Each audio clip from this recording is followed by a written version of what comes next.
Hello everyone and welcome back to another Tomato Sauce stream. Today, audio might be a bit all over the place. I'm using my old USB headphones because what I've noticed is I've recently been using...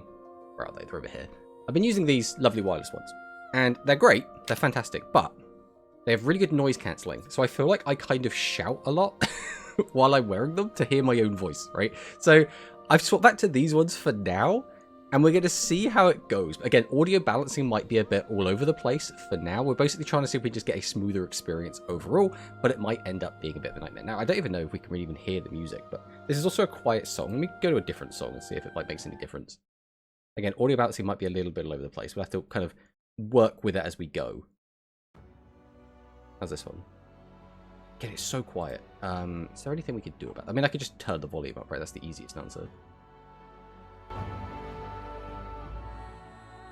How's that? In comparison to my voice, that should be okay. This might be a little bit loud for you guys. I don't know. You guys are going to have to let me know. But, hello, everyone. Welcome to another stream. Today, we have got quite a lot on our plate. We want to go over all the speed stuff. There was some speed leaks that we want to talk about. Because it's a bit weird. We had the new box come out. But, to my knowledge, we haven't got the new skills that come with the box yet. I don't know. Maybe I'm just dumb, right? This has been known to happen. As far as I'm aware, we don't have the skills yet, which seems very strange to me. Isn't that usually not the way these things work? Usually we just get the skills immediately as like in the trader or whatever, but we don't have them, which is very, very strange. Beyond that, we are going to be talking about Rush rituals coming to Duel Links, and there's one big reason, there's one big fat smelly reason why I think we might be getting rituals, and that reason is Dimension Linker, right? So if you know, you know. If you don't, we will get around to it and we will be talking about it in some depth. But before we jump into all of that, we should say hello to everyone in the chat. We have Darth Victor who is in the chat. We'll do an exclamation mark Victor since Victor is now a fully certified streamer. Our man has been streaming up a storm lately.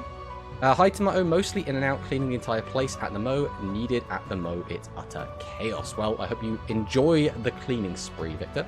We have Isla in the chat. Hello, Isla. Welcome. We have Corey in the chat. Hello, Corey. We have Hit in the chat. Hello, Tomato chat. Hello, Hit. Welcome on in, my friend. We have Monosync here. Hello, Mono. Hello, my fellow snappers. That's the thing. Mono has got me into Marvel Snap. I don't know if that's a good thing or a bad thing, but alright, to anyone that hasn't played Marvel Snap, or maybe people haven't played it in a while, that game has a really, really good start, right? And what I mean by that is, it gives you a deck that is simple, but has plays, right? So there are small little combos you can kind of see in it, but it doesn't overwhelm you, because it goes, no, you can't have any more cards. If you want more cards, you have to unlock them. You have to slowly go through the process of getting new stuff, right? And when you play, it forces you to play ranked games, right? You don't, there's no like, oh, I've got ranked anxiety. If you want to play the game, it goes, no, play ranked. So it just throws you in. So you kind of get over that very, very quickly. And then it's got enough like tactical, like, what's the word I'm looking for? It's got enough strategic elements that there's stuff there and you can see the depth, even though everything is unbelievably simplistic. And because of that, I think it's just a really good onboarding point where, like, you play a game and then you go, oh, I should play another one. And then you play again, and then you play another one. And you play again, and then you play another one. And then you play again. So yeah, it's very much that sort of game. But it does it very, very well. We also have Icy in the chat. We'll do exclamation mark Icy in the chat as well. We've always got to give a shout out to the boys. Hello, Icy. You're going to have to let me know, Icy, how is the Odd Eyes run coming? Because you're doing Odd Eyes to COG because of the 1 million channel point redeem on your channel. I personally, I'm not a big Odd Eyes fan. I really like Arc 5. I really don't like Odd Eyes. Like, Odd Eyes has never interested me that much, if I'm being completely honest. But we have Jay Strong in the chat. It's time to cope. No new skills. It's very strange. It's very, very, very strange. We have Toti in the chat. Tomato, even if we get rituals, it won't fix the game. They need to massively overhaul the card pool and skill designs. Let's be honest. They're not going to do that. The most they're going to do is try to make the upper level of play sort of balanced around itself. That is the best we can hope for, which, let's be honest, isn't going to fix the game, but it is going to make it more tolerable than it is now, right? There are obviously some like very deep-seated issues from the very get-go, right? As soon as we had the introduction of Rush, as soon as we got 6,000 life points, I was already a little bit like, what's going on there? We need a lot more than this. But now it's become very, very apparent, right? You guys are gonna have to let me know how the audio is as well. I can barely hear the music because I haven't set this up correctly yet. I don't know how loud the music is for you guys. Is it too loud? Is it too quiet? You guys are gonna have to let me know. We have Desmume in the chat. I was just watching Serenity Destiny before you started. Bruh, so much content. Serenity Destiny is the person you were talking about before Desmume, right? The person who's just started playing Duel Links, and they were playing Valmonica? Question mark. You're gonna have to let me know. All the Dimension Linker saving Rush Duel Links theory. We'll have to see. We'll have to see. We'll have to see. We have Snap stream soon. Probably not. I'm probably just going to play it for fun, and we'll go from there. We have Hikari in the chat with the first. Hello, Hikari. Always do an exclamation mark Hikari. Even though Hikari doesn't do a lot of streaming anymore, which is a bit of a shame. I haven't even seen... Have you been streaming on YouTube, Hikari? Because you were doing that quite a lot, but I don't think I've seen a YouTube stream from you in a while either. You can play event draft mode is... Why can't I see that message? Draft mode is very good. I will give it a go. I'll definitely give it a bash. Is it like Pokemon Snap? No, Gunkin Sushi Shari. It is nothing like Pokemon Snap. So the game's actually quite interesting. You basically have like 3 lanes, or like they're called like 3 areas or something, and you basically assign your people to those places. And you have to win 2 out of 3 to win the game. And you played over 6 turns. So no matter what happens, always 6 turns. And at the end of those 6 turns, whoever has like the most points in a place wins it. And if you win 2 out of 3, you win. So that's kind of the whole game, which is interesting. It's interesting. Yeah, thank you, Toti, for the exclamation mark, Hikari. We're going to double dip on that, but that's fine. Hikari gets 2. It's a work in progress. Ooh. I got up to Legend 2 again. Well, at least that's, you know, at least some progress is happening, even if it's, you know, getting back to where we once were.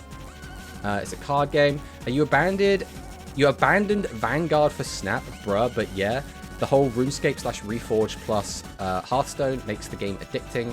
I just remember they had awful support Snap, like, content-wise. So, I haven't abandoned Vanguard, right? We're still playing Vanguard. It's just Vanguard's our Sunday game. That's our Sunday stream game, right? We have abandoned Shadowverse for Snap, I guess you could say.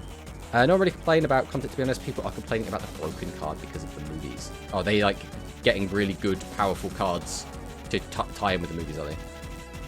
Exactly. She was playing Lumen Tales today. Oh, I see. What's Lumen Tales? I don't know what Lumen Tales is. No, I thought this was a coping stream. Why did you hit me with Let's Be Honest? What? Right. The cope is, are we getting anything significant for Rush this year, right?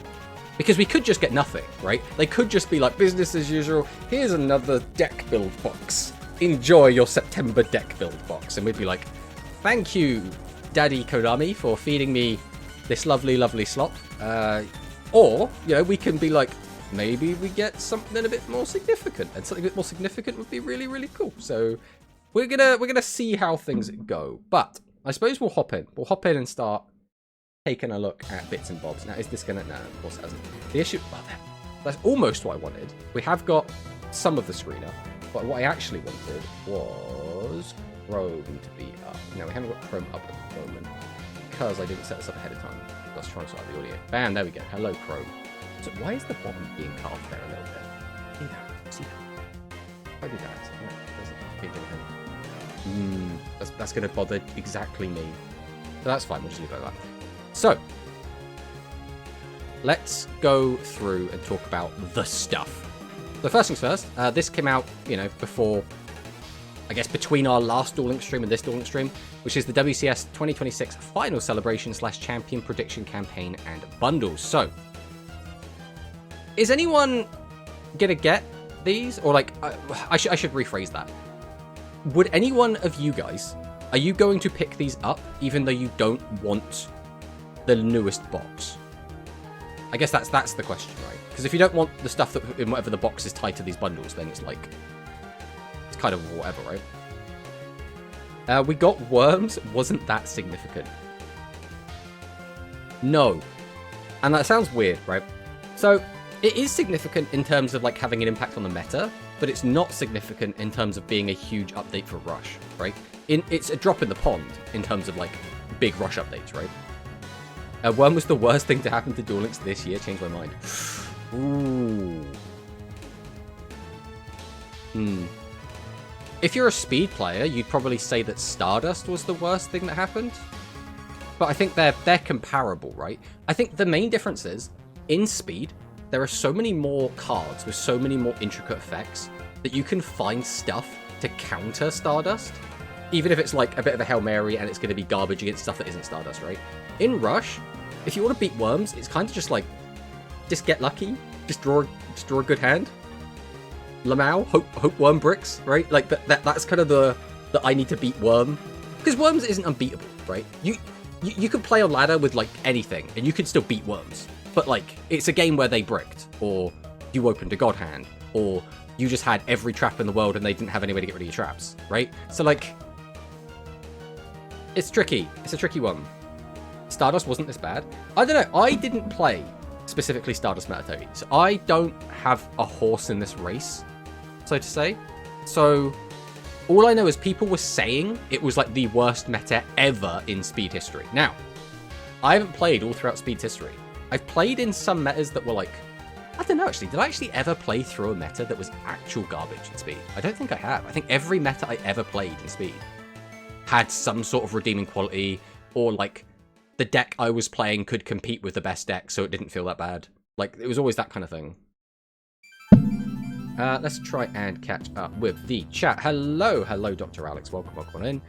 If it's Rush, then yes, bam. We have Gale Fang in the chat. I do not care for Dark Magician and its related cards in any format, so no. I like Dark Magician. I don't like Speed Dark Magician deck, but like that's kind of it. Other than that, I quite like the nostalgia thing of Dark Magician. I like the way Dark Magician looks. I think it's just a cool looking card, and DMG for that extent as well. Then there's these two as well. I'm a big sucker for like the Asian kind of aesthetic. These aren't doing much for me, if I'm being completely honest. I don't know. These don't do it for me. Finished doing dishes so I can comment. I love Odd Eyes and I'd love Rituals for my birthday in September. Well, that would be good for you, Isla. I want to say you have an okay chance of getting that. So, you know, maybe. We have Laser Shark TCG. I'm baited by Pirellia. I don't know. Pirellia is a weird one. I've spoken to a lot of people about Pirellia, and I've been in a lot of Discords where there's been chatting about Pirellia. And it's very funny how there is... It feels like... It's like 40% of the community are like, this is end of service, Molchami kills Duel Links, the game's over, not worth playing anymore, I'm going to quit, blah, blah, blah, blah. And then there's like another 40% of people that are like, this is just bad, it's not going to be good at all, it's complete garbage, anyone saying this is going to be like a top tier card is a dumbass, right? And then there's sort of that like 20% of people that are just like, I mean, it's going to be alright, but it's not going to be a big deal, right? So like, it's so funny how there's these big like opposite ends of the spectrum of just being like, oh, it's overpowered, it's going to ruin the game, and oh, it's completely useless, it's complete garbage. And then you got those like centrists that are like, it'll probably be alright. But I mean, it's very Yu-Gi-Oh, right? The Yu-Gi-Oh community is very much like, we're going to be hyperbolic about literally everything, right? I know it's not, I'm giving a statement. We have a human Portuguese dub fan in the chat. Tomato, why did you only notify me of the stream 9 minutes late? What does that mean? What does that mean? I didn't do anything. Worms too? I mean, I like Worms as well. I'm disappointed and my day is ruined. I mean, that sounds like a you problem. The 65 streak, Alex is slowly crawling it back after he dropped his streak when he went on holiday. So we're slowly getting there. Now Stardust wasn't as bad. Peekaboo, hello Victor. Stardust didn't even get top 10 in WCQ. Every other deck outperformed it until the ban list nerfed everything beside it. I'm trying to think, because the issue is our WCQ didn't have Worms in it yet, right? If I recall correctly. Am I creating fan fiction? I'm pretty sure Worms weren't out yet. I'm pretty sure they came out after our WCQ. Which means, if that is true, then we literally can't compare the metrics, right? So it's like, it's awkward. Because if we compare tournament results, then yeah. Right, Worm clearly tier 0 at this point, and Stardust clearly tier 0, right? So, tricky one. I like Dark Magician monsters, less so the spells and traps. Yeah, that's kind of where I'm at as well. I don't really... I get the whole, like, it's meant to be a spell spammy deck, but the spell cards always just feel super lame. But I don't know, not a big fan. Hello, Dewan. Welcome on in. And Serena is here as well. Now, right, did I do exclamation mark Serena? I don't remember if I made it. I did! I made an exclamation mark Serena. We could do the shout out to Serena now. I feel like the better time to add rituals is during WCQ rather than the September update. So you think they should do it during WCQ? So like you want them to wait until next year? Because that's the thing. Right, we are in an ad break. We'll just let the ad break tick down. We'll just wait for the ad breaks.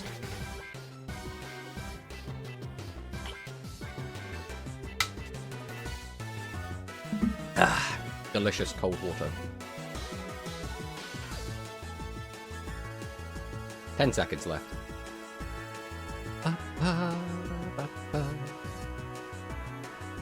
3, 2, 1, and it's gone.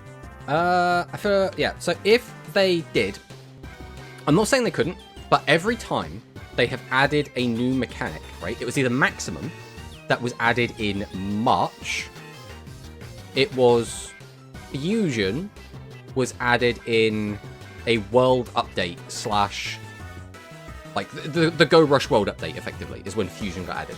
They're the only two things we really have to compare, because I don't think we care about Equip, because let's be honest, Konami doesn't care about Equip, so why should we care about Equip?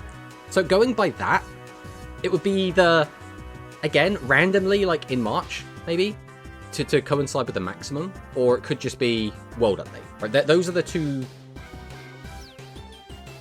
things we have to go by, but again, they could do whatever they want. They could do it literally whenever they wanted to, right? It got second place, sorry, third place. I see. What Dwan Master said, it will be situational. Bam. What was the most anticlimactic response I've ever gotten? Hello, Victor. You sounded sad. What did I do? Oh, yeah, nothing, Victor. We already said hello to you. It's just, I don't think you were here at the time, and then we gave you the shout out and everything. Yeah, Worm was post WCQ. No way. What's an ad break? Exactly. Hello, subscribers. Tomato made me watch an ad. I mean, that sounds like your problem. I prefer life point changes as our...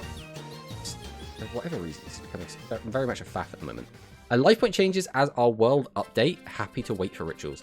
So I personally... Again, this might be an unpopular opinion, right? Duel Links is not meant to be Rush Duel, right? Rush Duel is its own thing. Duel Links is its own thing. They're supposed to have parallels. They're supposed to coincide. They're supposed to be similar. They're not supposed to be exactly the same. Now, the problem there is, one of the things I really like about a TCG is back and forth, right? The things I really don't like about TCGs in general, I don't like bricking, because bricking isn't very fun. I don't like OTKs, because I think ending the game in a single turn is not very fun. That takes away all the back and forth, right? And I don't like floodgates, because being told you're not allowed to play the game is also not fun, right? So those are the three, like, no-nos. Now, Duel Links has skills that can sort out consistency. So, in some ways, it fixes that problem. But in other ways, it doesn't, because the skills are very restrictive, and sometimes they will restrict you from putting more consistency tools in your deck, because it will lock you into certain types, for example. So it can be a bit restrictive in that sense, but usually I would say that Duel Links has better consistency than OCG, right? The problem is the next one, which is OTKs. OTKs, they're semi-fun when you do them yourself, but like when you OTK people and that's your entire game plan, it ends up feeling, I don't know, like you're PvEing in a lot of the time. You're just like, oh, my entire strategy is just to like wipe out my opponent one turn. Now, in Speed, that's sort of the game, right? A lot of decks do just, you know, they're combo decks. Their turn one is to set up as many interruptions as possible, and if they go second, ideally they will just play through interruptions and kill your opponent in one turn. Now, that's not every deck. Some decks have a lot of grind game, some decks are very control-y, so it's not going to be every single deck, but it's not uncommon in Speed or in TCG or in Master Duel to just end the game in a single turn.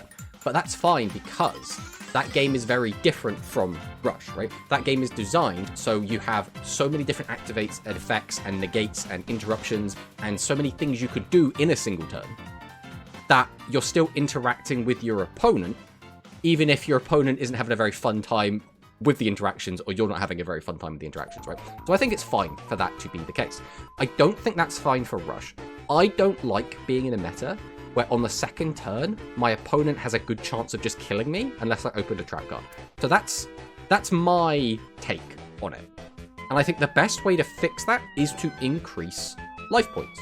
The problem is I don't think Konami will ever do that. As much as I would love them to increase life points, I don't think they're going to, which is a little bit sad.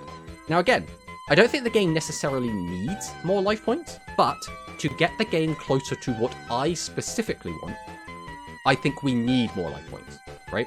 So it's like my own selfishness. I want us to have more life points. I think that would make me very happy.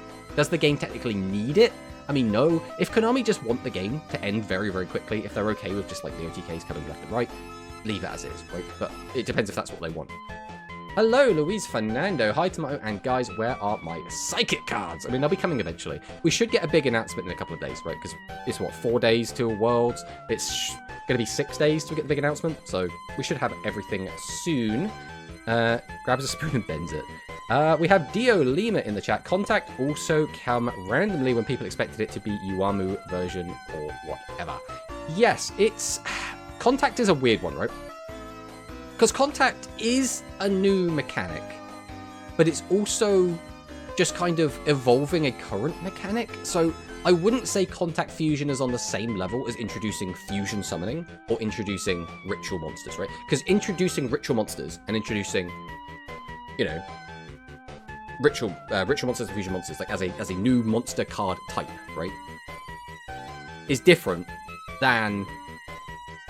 Because Contact Fusion Monsters isn't a thing. It's just a new way to get out an already existing monster type, or monster card type, I suppose. But it's a weird one. It is a weird one. I was cleaning the apartment mode. That's important. That's where I have to go. Cat Gem.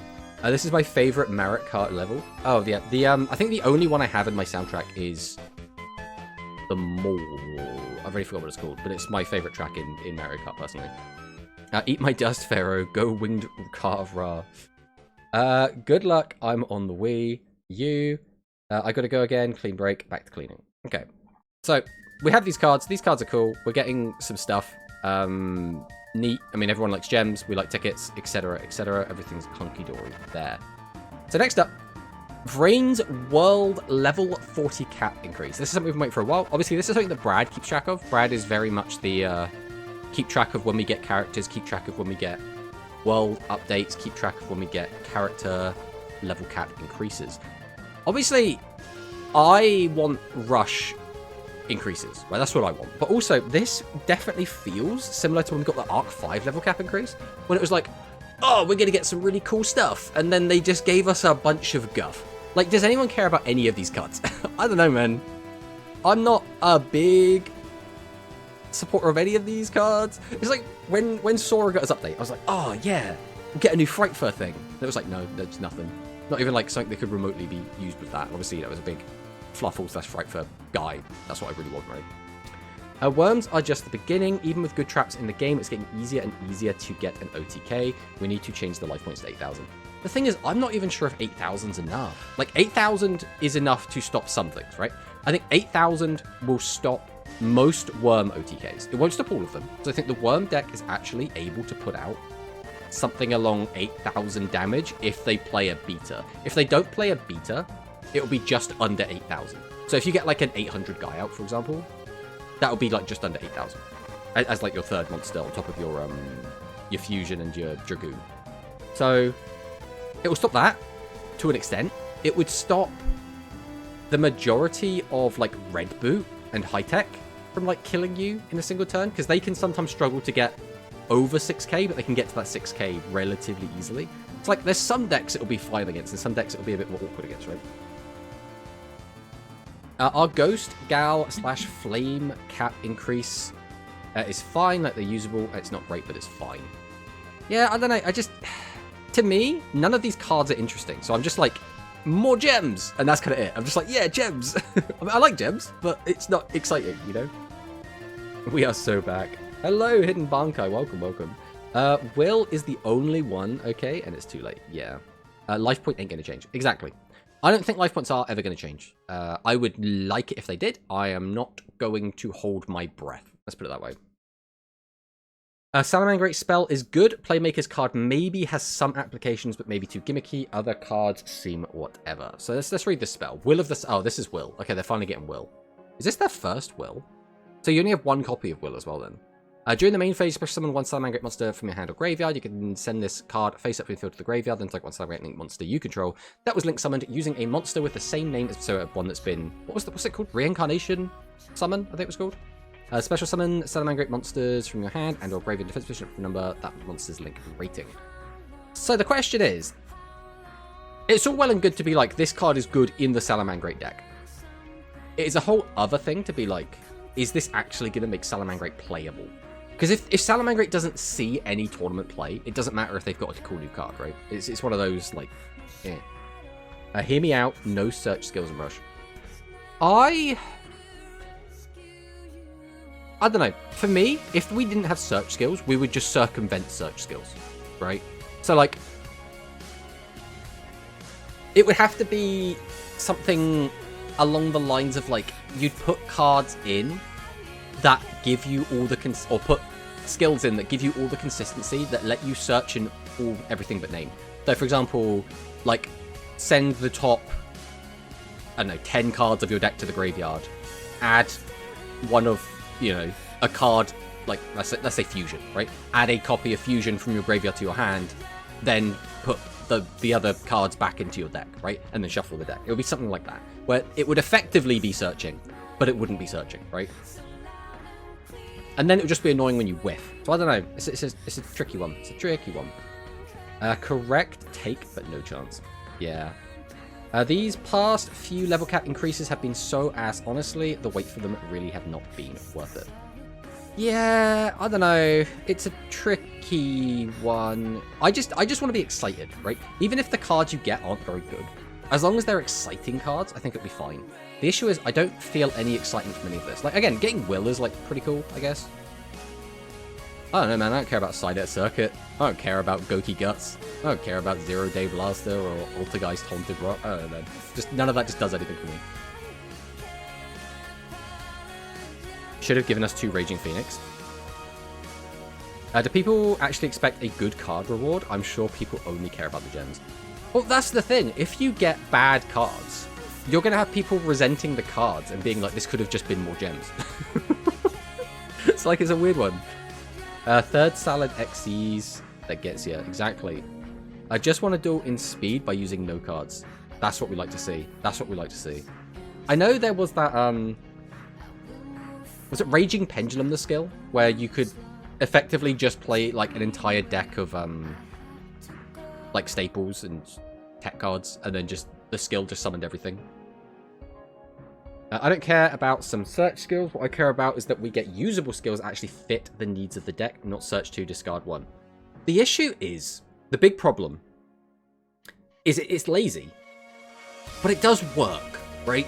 A lot of decks are like, if I could just search 2 and set up my graveyard, that kind of is exactly what my deck wants. Just because of the way that Rush is built, right? A lot of the time, you have a lot of cards that get stuff out the graveyard because we don't have tutors. We don't have ways to search the deck. So instead, we mill stuff into the graveyard, we get it back out of the graveyard. So by filling up the graveyard with stuff, we can put fusion material in there to do our like Miracle Fusion type plays. We can put cards in there that we can have other cards to get them back, right? There's all these tools we have that interact with the graveyard. So putting stuff in the graveyard is good. But also, if I can search out 2 cards, and then get rid of another card from my hand, that gives me even more control of finding exactly what I need. So it's extremely lazy to just be like, every deck now gets a search 2, discard 1. But most decks really want a search 2, discard 1. It's kind of exactly what most decks want, which is really frustrating. I want to see increased cap on every side character. Do we not get that most of the time, or is that not a thing? Well, sometimes you've gotten some really good cards for level increases, so I've wanted some good cards. Yeah, exactly. Okay, Tomato, if they're pushing out the search 2, discard 1 skills, why not give every deck one? It's not like they care about the theme or design of the deck anymore. Well, that's the thing. We sort of are getting it now, right? Like, a lot of the skills we've been getting are just search 2, discard 1. Now, the problem comes in when you get a deck like Royal Rebels, because Royal Rebels has a really powerful skill in a vacuum, right? Like, when you think about it, their skill does so much, but the deck kind of needs that to function. But the trade-off is they don't get to search their deck.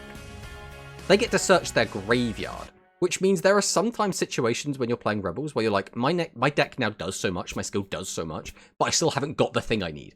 And so that can lead to, like, other forms of frustration, which I think is fair enough, right? If you get a skill that does that much for your deck, I don't think you should also get to search on top, because then you could effectively have it out to, like, everything, right? But it's a tricky one. It's fine if some people don't like the skill, but I think the biggest frustration with Duel Links Rush is the massive lack of content in the game about Rush.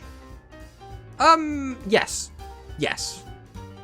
It is becoming an issue of we keep getting content, but it's not content we want, or it's frustrating content, or it's we'll get an update, and then it will put the game into like kind of a really shaky spot where a lot of people aren't really vibing with the meta, and then they just leave it for like a month or two. And it's like, at the very least, it would be nice to see like a ban list or something to come in and correct this. But then you have the issue of we don't want to hit cards that are brand new, which then creates other problems of, okay, we've thrown these new cards into the game. What could we do to fix the meta now that we've thrown the meta into disarray and kind of got this like tier 0 deck? Okay, we could ban some cards or limit some cards. And it's like, we don't want to do that because we're still selling that box. It's still new. People that have invested into it are going to feel like betrayed if the cards that they've just invested into have suddenly been hit. They're going to feel like I just wasted all these gems. So then they don't do it for a while. And then they're like, okay, so what else could they do? Well, they could throw more cards into the game. But they're like, no, we don't want to do that because we have to wait until our scheduled releases come out because we've aligned everything to come out exactly when we want it to, even though it will never make any sense to us as the consumer. It's just, it's a nightmare. It's a nightmare because they have their own self-imposed restrictions that they refuse to break. That is the annoying part. As long as the deck is fun and good, I don't care less if the skill search to discard 1. I don't think it's that big of a deal. Now, please buff the execute skill and give us a search to discard 1 buff flipping zone. I am of the opinion that I don't mind search to discard 1. I do think, though, it is a bit boring when every skill ends up being kind of the same. To me, it comes across as the devs not bothering to come up with anything more interesting. Because you could effectively do the same thing. Like we said at the start, right? You could have, like, send the top 10 cards of your deck to the graveyard. And then grab 2 cards of those back into your hand that meet certain criteria. So they'd just be, like, the search requirement. And then you could just, like, put X cards back, put like 5 cards back. So you've just filled up your graveyard with a bunch of stuff, and you've effectively done a search too. So like, you could have these sort of effects that sort of do this sort of thing, but just aren't exactly search to discard 1. Which, again, those sort of skills, like that example skill I just used, right? That's going to have its own problems, right? For example, you could end up putting more than 1 card in the graveyard. That might be broken for some decks, right? But at least it's something that's different, right? It's sad that the very unique point of Duel Links now has become search to discard 1. What a downfall. Again, for me, number 1 priority, number 1 priority is the game is fun. So if to make the game fun, we have to have boring skills, I'm fine with that. The problem is, if the game isn't fun, like right now, I would make the argument, for me personally, Duel Links, at least Rush in Duel Links, not very fun at the moment, because I feel like if I play ladder, I'm just going to be against worm after worm after worm. If I want to compete and I want to win, I should just be playing worm myself. And if I play in a tournament, either I'm just expecting to play against worm, or I'm building anti-worm, which some people have found success with. Dwan has been playing his Red Eyes deck, which he's built specifically to be like an anti-worm deck, and it's been working out quite well for him. There's also people playing Dark Magician, like we saw Mono did in the latest tournament, where again, that is built to kind of be an anti-worm deck. We've been seeing Sky Saviors as like an anti-worm deck, and like that's fine if that's kind of what you want to do, but for me, that's not super engaging. I remember trying fusion decks on the Switch game and feeling ass, but in Duel Links the skill made them so fun. Yes, this is another problem. I think a lot of the issues that we're having in Duel Links right now are due to the... I don't want to call it, like, bad, but the tumultuous state of Seven's Rush Duel in the OCG, right? So, the first 2 structure decks that came out, right? We had the Yuga one, we had the Luke one. You could just buy those 2 decks, mash them together, get like multiple copies because you have to have 3 Dragius, you want to have 3 7th Edition. And now you have Dragon Casters. That deck is now relevant basically until Go Rush comes out. Now, it's not always just going to be the #1 best deck, right? There are like Machine Casters comes out. There are some other interesting decks that do come out and can hold their own. But that deck stays, like, I would argue, tier 1 for the entirety of the Sevens era. So I think because of that, Konami was really scared that they were going to do that again. And they were like, no, we can't have Dark Revelation. That we've understood our mistake. That card broke the game. And also, during that time, obviously we had fusions introduced. The fusions were very, very few and far between. They were still around. They were doing okay. There were some decks that were performing with fusions. But for the most part, it was just too much of an investment to get a fusion out. You had to find all these very specific cards, which you don't find exactly the cards you need. You can't perform the fusion summon.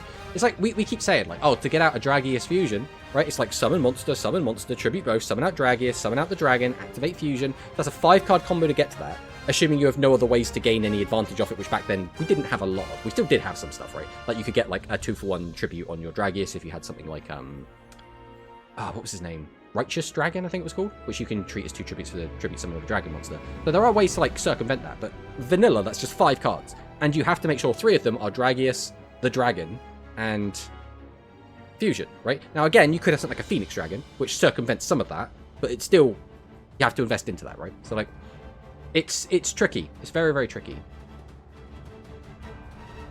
But again, skills fix that. Skills are like, oh, you could summon your monsters for 1 less tribute, and here's a free copy of fusion. There you go. And then you're like, bam, I can now do all my fusion plays, and it feels really good. So like, it swings and roundabouts in a lot of ways. And let's be honest, all decks want the skill make plus. Yes, if your skill doesn't plus you, there's got to be a damn good reason why your skill isn't plusing you, right? What do you mean fusion deck exists in the original game? We've just covered that, so I won't cover that again. Royal Rebel's skill is peak Duel Links. In my opinion, I think the Royal Rebel skill is one of the best designed skills, because although it is absolutely disgustingly overpowered, it feels very balanced because of the context of it being attached specifically to Rebels, and I think that works really, really well.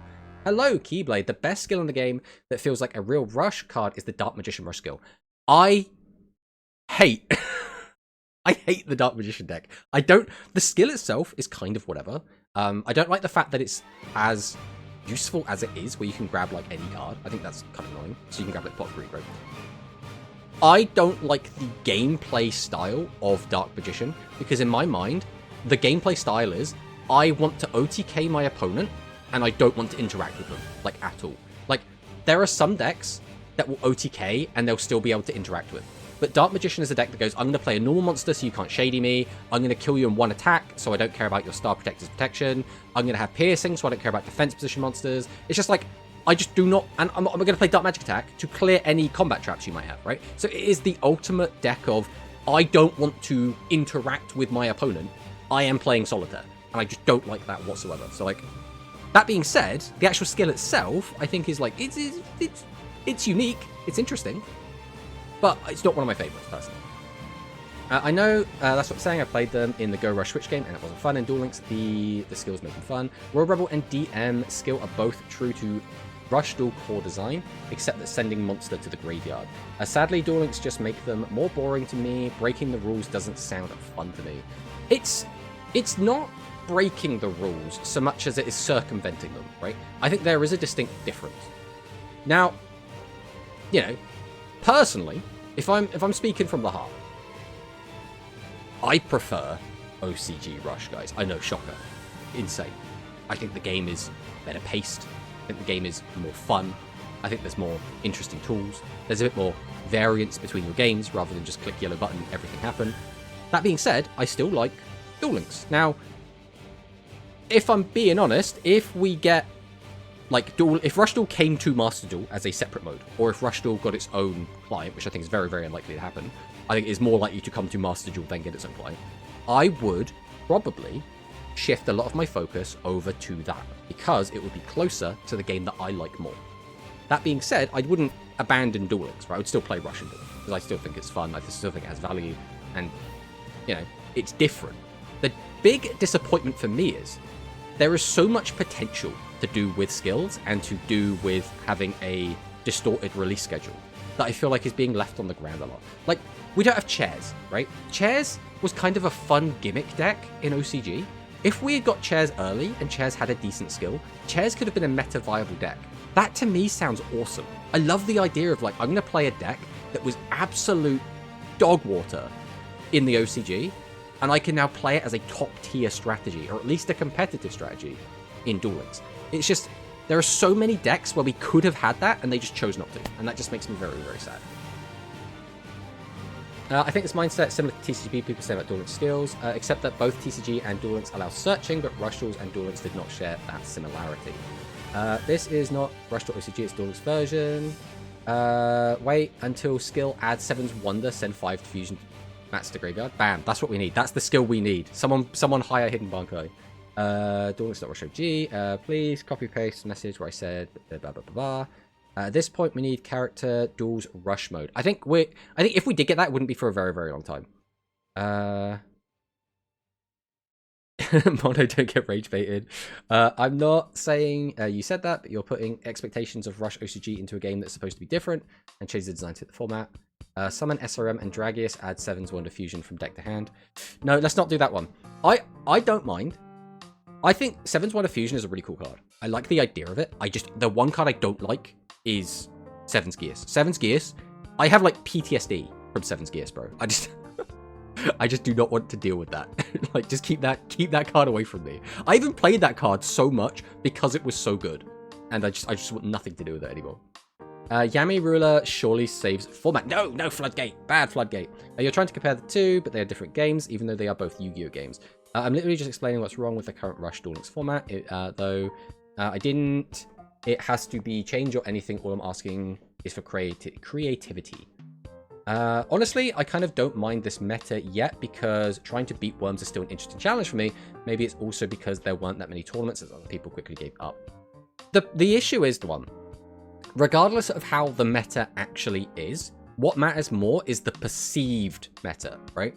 So if people don't like the idea of a meta, they won't want to play the meta. People won't want to host tournaments for that meta. So it's a tricky thing to balance, because in my opinion, I still think Worms is the best deck. I don't want to be dismissive, but I do think if we were to say, you know, let's take your Red Eyes deck, for example. If we had your Red Eyes deck against good Worm players that know how to play it, and you played against them 100 times, I think they would win more of the time, because I think that's just how... I think the deck is just strong. I think it's just stronger.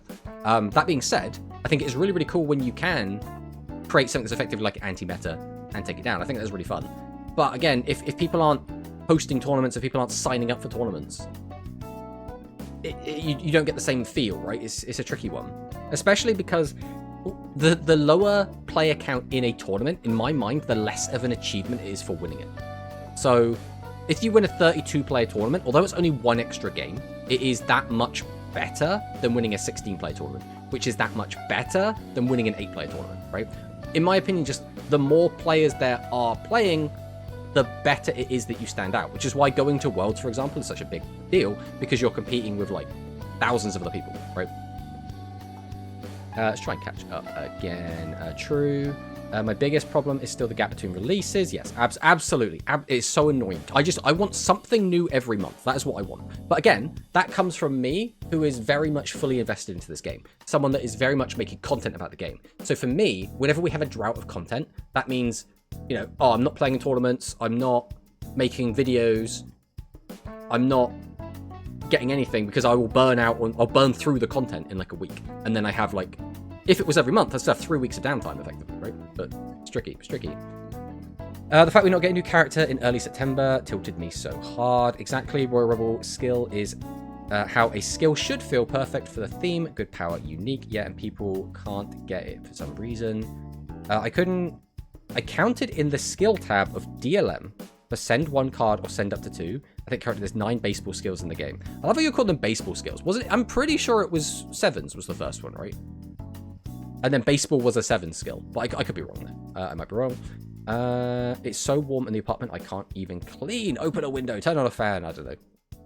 I think the best design skill this year was the Dark Galaxy one. Ooh. Now, I think you might be right to a certain degree. The skill still searches, which a lot of people aren't going to like, right? But it puts them on top, and one time lets you get a plus. My biggest issue is, I think Dark Galaxy was the start of the meta being too much for me. As soon as we got the Dark Galaxy skill and the cards that came along with it, so the Contact Dark Galaxy Fusions, I was like, now OTKing is so prevalent. Because before that, we had Red Eyes. Red Eyes was without a doubt the best deck in the game, right? But it very rarely OTK'd you. It could, but it had to get very lucky. Whereas Dark Galaxy, it felt like we're just gonna, I don't know, we're gonna flip the coin, we're gonna spin the wheel, we're just gonna see where it lands, and if it lands correct, you're just dead. And it's like, well, because you gotta remember as well, that was the time where I was playing in as many of the Japanese point battles that I could. And there were I played so many games in that meta. I played so many games on Dark Galaxy, I played so many games on every other deck in the format, and it just really felt so coin flippy. Like, that meta was entirely open Star Pro or die, and I didn't like that at all, personally. But again, in a vacuum, that skill I think is actually quite good, because it's not just search 2, discard 1. It does stuff that enables the deck, but I know that some people aren't going to like it because it still technically searches cards, right? You're rage baiting Quantum now.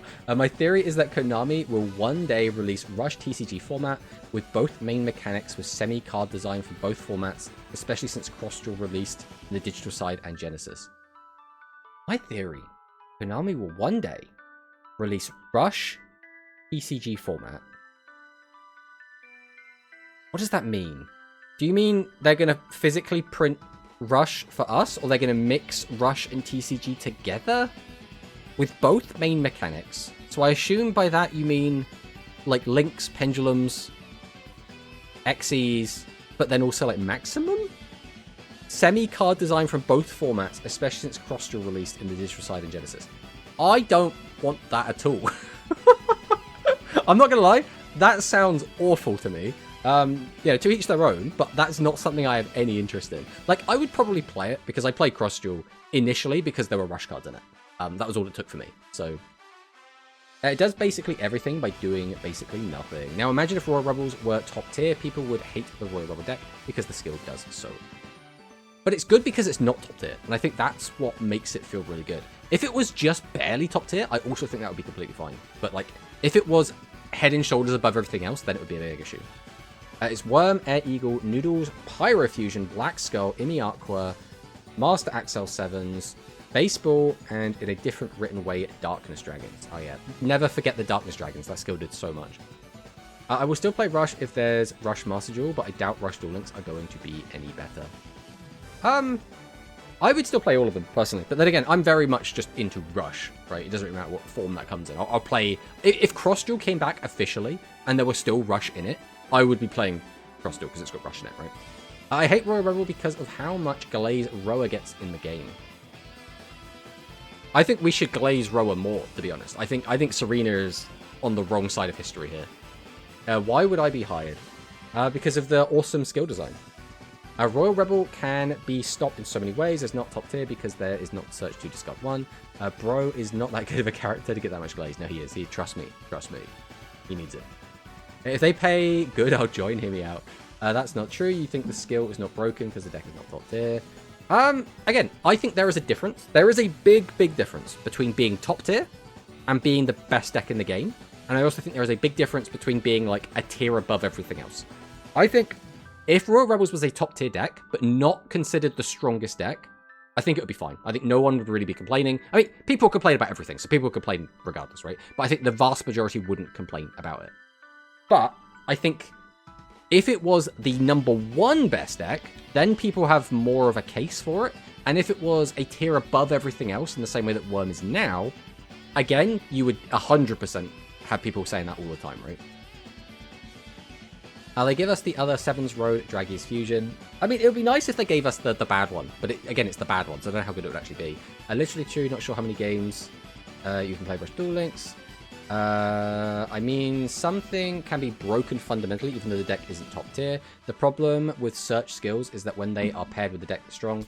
Yeah, exactly. I mean, we have said the Royal Rebel skill is broken. Like, it is actually busted. It is so overpowered. But it's balanced because it is exactly attached to the Royal Rebel deck. That is why it's balanced, which is a beautiful, beautiful balance there. Something that very rarely do we get to say about Rush Duel Links. Hello, United. Welcome, welcome. Hello, Tomato. How are you doing today? I'm doing pretty good. It's still a little bit warm. It's not like too warm though. Like, I've got the desk fan on still. What I'm waiting for is when I can have a jacket on at home, and ideally not have Old Reliable on, because then I will be able to, you know, be a bit more animated. I can be a bit more rambunctious. I can have the desk in stand mode. I can stand up for an hour without literally melting. So that's what kind of what I'm waiting for. But other than that, I'm doing pretty good. But how are you doing, United? Looks like the problem is search. People are defending the skills when skills are the causes of format fatigue. Will always be funny to me. Well, the problem with format fatigue is just there's no change. That's what the problem is. So fundamentally, the primary issue that we have, in my opinion, in terms of fatigue, is going to be the rate at which cards get introduced to the game. Because when it's a physical game, right? When it's a physical game that you're not spamming games on, if you're grinding tournaments, if you're like grinding ladder, then you're going to burn through the content so much quicker. The other issue is the physical game of Rush OCG has a much more diverse tier list. Like, if you ask people, like, oh, what are the best decks in the game? You're going to get, like, oh, tier 1 is this, this, this, this. Tier 2 is this, this, this, this, this, this. Tier 3 is all of these decks. And then, like, High Rogue, which can still compete, is massive, right? So, from a what can I play standpoint, there are so many more decks available, which means it's harder to burn through all of those if you're playing in, like, a digital space or if you own all the cards. Because then it takes a lot longer to exhaust yourself through everything. The issue we have with Rush Duel Links is not everyone has everything, which means they are more likely to play like 1 or 2 decks. On top of that, when you do have everything, a lot of the time you feel disincentivized to play something that's just really bad. So you're always going to play a tier 1, maybe a tier 2, maybe if you're feeling really spicy, a tier 3 deck. And when you're doing that, you can still have like some fun, but you're still going to be playing against mostly people on a ladder or in a tournament. Generally, in both of those environments, people are trying to win. So they're going to play whatever they consider to be the best deck, which is whatever the tier list is telling them is the best deck. So right now, for example, if you want to be grinding games in a tournament or on the ladder, you're probably playing Worms, or you're trying to have fun, or you're trying to play anti-Worms, right? So I think fatigue comes down to a lack of change. And a lack of change is down to there not being as many viable decks, as well as not getting enough content brought into the game. I don't think it specifically has anything to do with the skills. I would say the skills are more like a symptom. Is it a symptom? I'm thinking about this now. Because the skills do cause a lot of the problems. I'm not going to sugarcoat it. The skills do cause a lot of the problems. But I think you wouldn't notice the skills causing problems if there were more decks that were viable. But you could make the argument less decks are viable because of the skills. And then you could also say, well, you could just buff the weaker skills to make more decks viable, nerf the stronger skills, which is what I personally would like. I like the idea that there are as many decks playable and competitively viable as humanly possible. That is my ideal, but unfortunately I don't always get what I want, which is a bit of a shame. If my skill make a lot of things but don't have the searches, okay. Balance needs to exist. The 7's Charming Witch skill is for structure, yeah. Don't Rush OCG have a lot of problems with tier 0, even without the skills?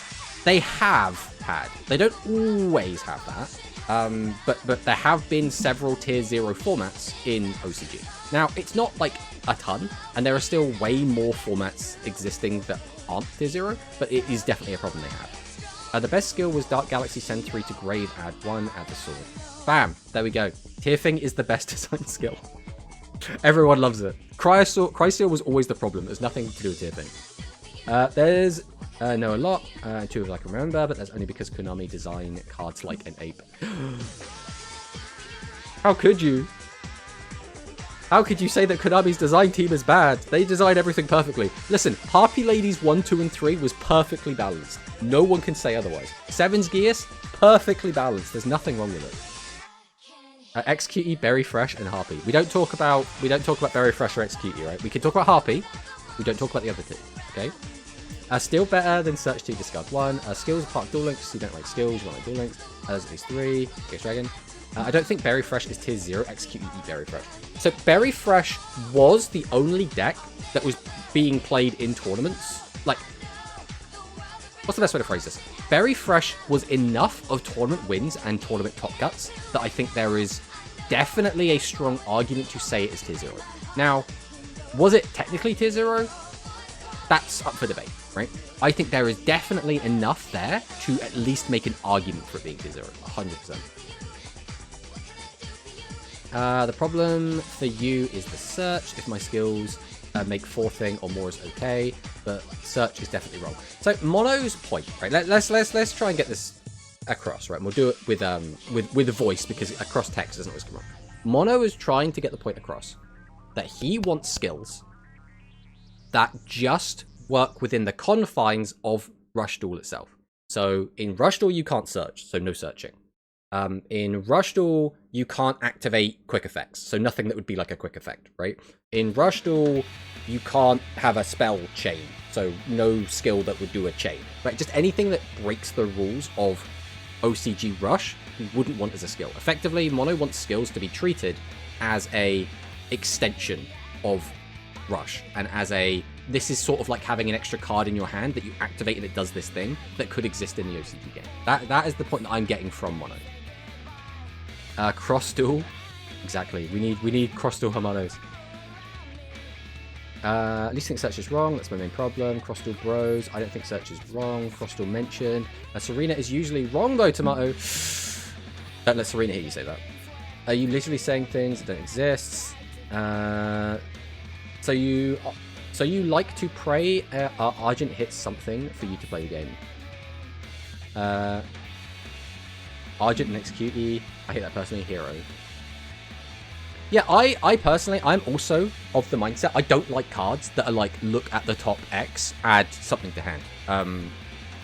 That they are much better in Duel Links, because there's a much higher percentage that you hit something. But in OCG, I hate those cards. We just got one for the Luan Adventurers archetype, and I don't like it. Because I'm just like, if I hit nothing, I'm gonna be upset. Hello, Julius Caesar. Welcome, welcome. To be honest, I want the dark spellcaster stuff. I want it as well. Absolutely want it. I love all the spellcasters in this. It's weird. I don't think there is a single spellcaster archetype I don't like in Rush. I think they're all just so much fun. Play what gems. It's going to be more than using Argent. If you don't hit with Avian or Burst, you don't get to fuse that turn, and you can't fuse. You can't play the game for that turn. Tomato training in Jacket Stream. Exactly. Duel Links you can play every turn. We're just full coping. Rush Master Duel will be having a different meta compared to OCG Rush for sure, because people can get cards more easily and experiment. It depends how they did it. So for me personally, the way that they introduced Master Duel, right, specifically, was interesting, but I didn't like it a ton. So the way that they did Master Duel is they basically said, all right, about 6 months ago or a year before, where it was an OCG, we're just going to slap that out, and then you can have these cards, and then we'll give it some banners. I think that's fine, because it means that you have a wealth of cards available. So, you know, little Timmy that likes his Blue Eyes White Dragon deck, he can just get access to his Blue Eyes White Dragon deck. I can build my Fluffle deck. You know, people that are playing super competitively, they can build Tri Brigade, they can build Eldritch, they can play Drytron. I'm trying to think what else was good at that time. Virtual World was pretty good at that time. So it was there, right? If you want to play your pet deck, you've got all of that backlog of cards. They're there, you can play them. If you want to play your current meta decks, they're there as well, you can play them. The only thing you can't play is all the brand new stuff. The stuff that came out in like the last 6 months last year, right? Which is, yeah, that's a way to do it. The problem there is you miss out on the experience of playing through all the old formats. And I think that's such a crime. I like the idea of playing through all the old stuff. Now, that comes with its own problem, right? Because that's kind of the Duel Links way of doing it. We'll give you some cards at the start, and then we'll slowly increase them out. Now, if you want it to be a Master Duel-y type experience, then the idea is you want that to be at a similar level to the current TCG, because then it's sort of like practicing that, or it's sort of like getting a similar experience. And I believe that Konami has always seen Master Duel as a gateway to TCG. Oh, you can come play Master Duel, you can play it for free, you can maybe buy some cards if you want, but then once you played this, oh, you know what? TCG, you just like this game, you can even build the deck you've got here in Master Duel in the TCG, and that'd be really fun. Don't play Maxi though, and that works. But I don't know, I like playing through all the different formats. I think that's really fun for me. I like playing with the different weird formats. Harpy 123 was ready for the world. The world wasn't ready for Harpy 123. Give them a second chance. It might be fine now. I don't know, because there was that the ban list tournament. I don't know if you played in that mono, if that happened. But the problem I have with that sort of format is the floodgates are all unbanned, which is tricky, because I would like to see the floodgates gone, but everything else back, and see how that plays, personally. There's no physical limitation to try and experiment. Also, more games can be played without the risk of losing money. Mono wants to play Rush, OCG, and not Duel Links. But I think that's the thing, Louise. He does. I do. Like, I still want to play Duel Links. But if there was an official client that was just, this is Rush OCG, here it is, bam, you can now just play Rush OCG with all the rules, no skills, 40 card deck, 8,000 life points, that would be my new main format. That would be my new main format. I would rather play that. I would still play this. I would still, every time there's an update, I would make videos on it. I would come here and do streams on it. I would still have a great time playing it. But it would not be my primary format. That's just how it is. I don't want Rush Master Duel purely because they would ruin it with the UR/SR inflation they did with the main game. Absolutely, they would do that. But I still want it. I still absolutely want it. Yeah, like 80% of the Rush fan base, what a surprise. I can solve Rush, do a Bleach collab. I mean, a Bleach collab would be neat. Like, imagine get a little Ichigo pet. Or you get like Cone, wouldn't you? You get like a little Cone pet. That would be pretty good. Do a JJK collab. The thing is, JJK is just Bleach for Zoomers. Like, and I say that as someone who really likes JJK. It is just Bleach for Zoomers. It is so good, and I love it so much. But it is exactly that. You turn Rush into Magic the Gathering. Oh, that would be pretty good. Hello, Pokemaster Ian. Have you read any of the new Dimension Link cards? Yes! We're going to go over them in a minute. I say that. It's been an hour, and we've just been yapping about this one topic. I haven't even caught up with chat yet. Top one card game. I mean, the top one card game right now is Pokemon, I believe. I believe right now it's Pokemon. Then it's a toss-up between Yu-Gi-Oh! And Magic, depending on where you look. Because it's like, in some places, you know, one of them slipping, in other places the other one's slipping. And then the fourth one now is One Piece, and then the fifth is like Vanguard, and then it topples down. I think Flesh and Blood is doing quite well. Digimon was up there, but now it's like falling down again. I just put Seven's characters in Fortnite. Bam! Imagine Yuga comes at you with a pump action shotgun. Tell me that wouldn't be baller. God, I remembered the mid-range against combo debate currently. Yeah, I've seen that video as well, actually. Roman gunning down John Wick will be peak. Yu-Gi-Oh! Needs true draft. Yeah, you saw my deck list. I play no ban Monarchs with Barrier Statue. How did that go? Did you play in it? Did you win? Because I think I remember I was the one who said that you should play Monarchs because you don't special summon, so you can get around with the Barrier Statue. Bleach is the cooler older brother. The thing is, Bleach is Dragon Ball Z with swords in a lot of ways. Like, it's not, but if you read between the lines, it kind of is. And Dragon Ball Z is just Yu Yu Hakusho, but like with the action turned up to 11, right? So it's like it all just trickles back down. It's always Pokemon. It will never stop being. The thing is, Pokemon tournaments have huge prize pools. They have huge numbers of attendance. The cards sell the most because of scalpers and collectors and players. Like, there's so much going on with Pokemon. Tomato is getting infected by this new LGS TCG called. I'm getting infected by this new local game store TCG called Elconic TCG. I don't know what that is. To be honest, I want to get into Pokemon because in Sweden, it isn't very scalped. Vanguard trash game? What do you mean? Vanguard's great. I like Vanguard. Vanguard is a game that will always be near and dear to my heart. Even when the game becomes like unplayably bad, like for example, in late V format, I still was batting for Vanguard. I still love that game. I'm 2-2 in Top Cut right now. 2-2 Swiss Top Cut round 1. Ooh. What did you play against that, Chrissy, as well? I still struggle believing there will be a time with children grow up not knowing Pokemon. Oh my god, Tomato, it's catching up with chat. I know we've done it. Ironically, I did just hear something fall over, I think. So I'm going to go check on that quick. So I will be back in 1 minute.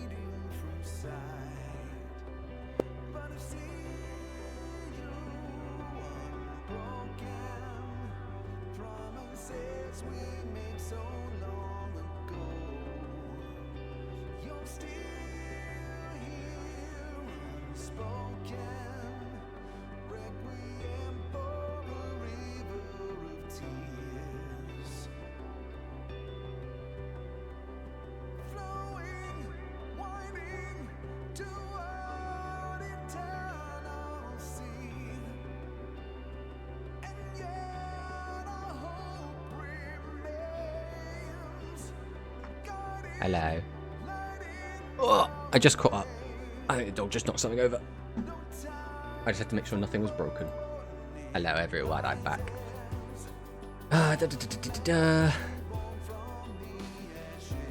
Spam now up to date. I can't anymore. Send a lot of chat right now. Konami trying to silence Tomato. We cannot allow Dimension Linker in stream. Oh, we'll get there, we'll get there. Anyway, these cards are boring. Next up, Rush and Speed Card Trader Update. No skills in the trader. Who even needs those skills? So we have Marincess Mandarin. I guess we'll make this big because I can't really read it very well there. This also like a weird... That's better. So, if you control 2 or more Marincess monsters while this card is in your hand or graveyard, you can target 1 water link monster you control, special summon this card to a zone that monster points to, but banish it when it leaves the field. So this is a Cyburst extender. Who would have thought that Cyburst do be extending? Weird that. Oh my god, Marincess tier 0. My matchup, Red Eyes, Harpies, 7's OTK. I assume 7's OTK is like 7's Gears. Hello. Where's the dog has popped in? Didn't notice I come in. Why they have to go this route with Rush, so in the end, same as Speed when they add all the cards. What do you mean by that, Julius Caesar? What do you mean by that? I'm trying to break down what you're saying there. Hello, dog. What are you doing? What are you doing? Say hello to everyone. Quite quick.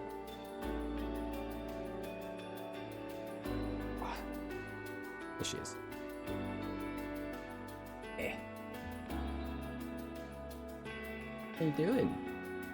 Enjoying the fan at the moment. Enjoying the fan. She doesn't want to look at the camera for whatever reason. I get that. There you go. Yeah, that is the dog.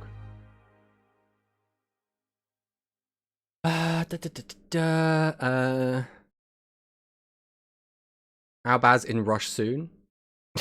I hate Rush, to be honest. No, Julius Caesar, no. I mean, I always find it a bit weird when someone says they hate a game, right? Because like hate is a strong word. Hate implies that like not only do I not like it, I actively like despise it. Like I would rather it did not exist, which is like,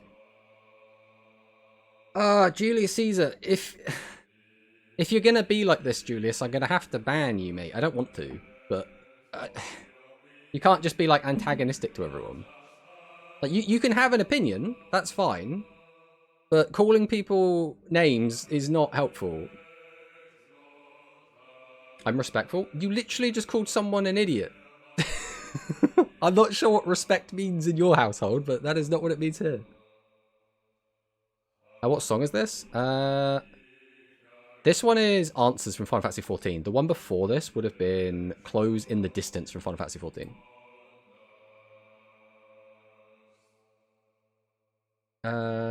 Hate is a very strong word, but I hate Ride Deck in Vanguard. I like the Ride Deck in Vanguard, so I respect the host Tomato.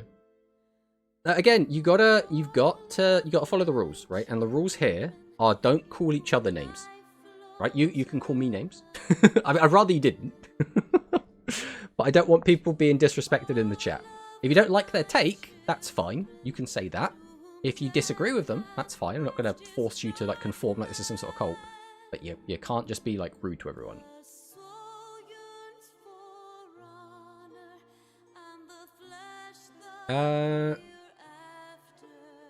Goes to Rush stream, says bad thing about Rush, shocked when people disagree. I only like Speed because I didn't sign up for Rush and they gave it anyway, but now they make it one and the same with all the additions. I mean, in a lot of ways, yeah. Okay, so I'm always a bit sympathetic towards the Speed only players because... Hello again, dog. What are you doing? I can't come down right now. I'm doing a stream. Doing a stream. Yeah. Yeah. But I get it because it feels like you're getting less content, right? And I think that's not ideal, right? But you have to remember that all the Rush players also didn't want that. The Rush players would much rather have our own place to play Rush. We have also been bungled in. So it's like getting annoyed at the people who are, like, more victimized than you. Like, if you don't like it, then you should, like, don't like Konami for doing it, right? But, like, hating the Rush players ain't gonna help much. I respect that, but for me, it makes decks play very samey more than other formats, but it has its merits. I hate bricking. There is nothing more annoying than missing a ride or not getting to your desired Vanguard on turn 3. Those things are both so annoying. Never want to play Rush either. I don't play any other Yu-Gi-Oh game, only Duel Links. Have you ever thought about playing Master Duel, or does that just not interest you at all? Take the free gems from our format and then buy your speed products. No need to kick the poor. I mean, that's the thing, right? We're effectively refugees, right? We're the Rush refugees that are, like, hanging out in Duel Links. And we're just like, please, please, Konami, give us something. We will take anything. Now you have to share the dream tickets. Why is Marincess decent in general? Why is Marincess decent in general? Plays around hand traps and has in-archetype imperm and blanket effect protection that can be played from hand and recurred easily if we're being serious. What's their imperm, out of curiosity? I don't know what their imperm is. And do they have it in Duel Links now? If Speed didn't have Rush, then they'd hit end of service by now. I think that is being very hyperbolic, Sushari. I think you could take Rush away. The only thing that would change is maybe they just release Speed content slower. And they just don't fill the gaps with Rush. I think that is probably what they would do. I don't think they would be anywhere near end of service, personally. I literally didn't ask for Rush to be put into this game. Also to be in the community. I mean, it's just one of those things. I think it's better that everyone gets along, more than anything. That's going to sound very preachy coming from, like, Mr. Rush Duel streamer. But I just think it doesn't help anyone to be antagonistic towards each other, right? It's no good to, like, shit on the speed players. It's no good for the speed players to come and shit on the Rush players. If you don't like the fact that Rush is in the game, I think that's fair. I think for the most part everyone sort of agrees. But this is the only way you can play Rush officially, outside of, like, traveling to Asia. So it's like, it's this or nothing. So we got to take it. And again, on the flip side, I quite like that because Rush is in Duel Links, I have gone over and played Speed more. And I've really enjoyed my time playing Speed. I think when I was playing my Fluffle decks, I played Pure Fluffles, I played Fluffle Orcust, I played Dinos, I've played Fluffle Unchained, I've played Branded. So I've played, like, it's not like, if you're a speed only player, right, you probably played a shit ton more than that, right? You're probably playing decks all the time, probably a bit of your own pet decks, okay. But, like, it's really fun for me to jump over to that format and play all these really interesting decks that I really, really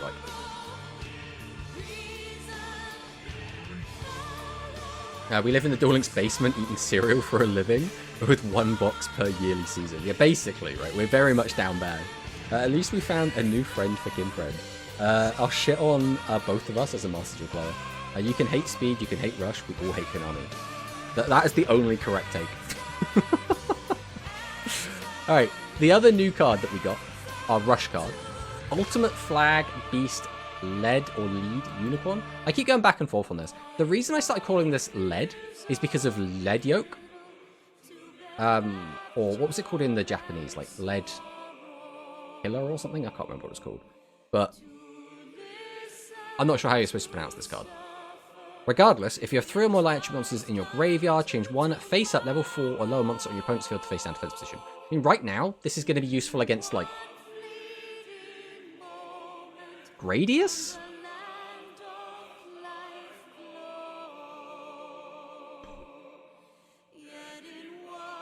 Probably just Gradius, right?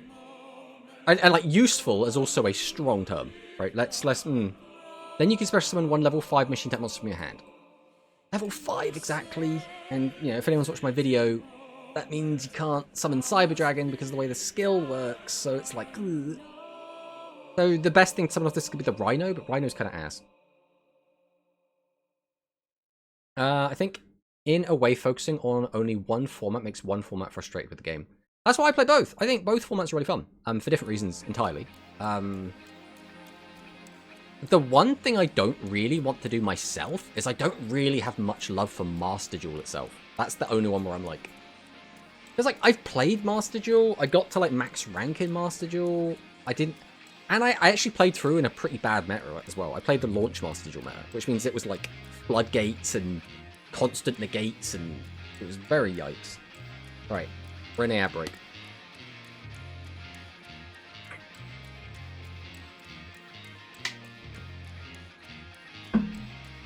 We'll just let the ads tick away as we rehydrate. You know the way. 10 seconds.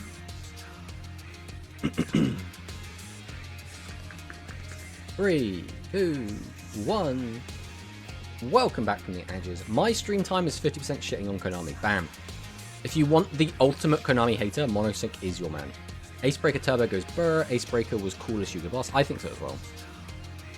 I thought we kept it respectful. Again, hating on Konami is fine. Because, like, I'm not going to be one of those, like, we must defend billion-dollar company, right? But just don't shit on everyone else right here. Right, that's all we need. Mono, you've also got... I can't tell Julius off and then also not say to you as well, Mono, you know? It's like, he'd already stopped.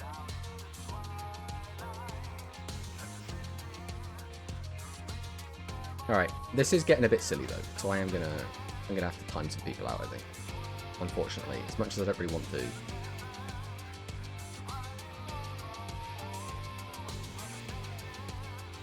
Alright, but I'm not having bickering going on, okay guys? Now at least when Mono's arguing with Luis Fernando, they're doing it somewhat respectfully. And Mono, you gotta control yourself as well. You can't get being rage baited by everyone. He's a troll. He's been in this chat a couple of times. He's usually quite nice. So it's like, I don't know. In my experience with him, he's been okay. But I don't know. I don't know with like everyone else's chats. There's only been a couple of people that I think have actually just been like immediately antagonistic, aggressive, and just straight up rude out the back. And I've spoken to him a few times, and he's usually been fine with me. But I don't know. I'm only playing Master Duel because Call of the Haunted and Archfiend archetypes are cool. That's fair enough. The one thing launch Master Duel had was that you could basically build like 2 or 3 meta decks, one each free to play one day. Mono is Metlord fan nowadays. I was watching a Metlord video today, and I was like, this feels like a Mono like chat, right? This feels like a Mono stream, getting the same kind of vibe across. Time out both. No, I'm not going to time out Mono. I'm just going to give Mono a strong warning. Not to get rage baited and argue with people in chat, okay? They are both Metlord fans, get them. I mean, I'm a Metlord fan. I like Metlord. I like Metlord's videos. I like Metlord streams. I like talking to Metlord. He's a nice guy.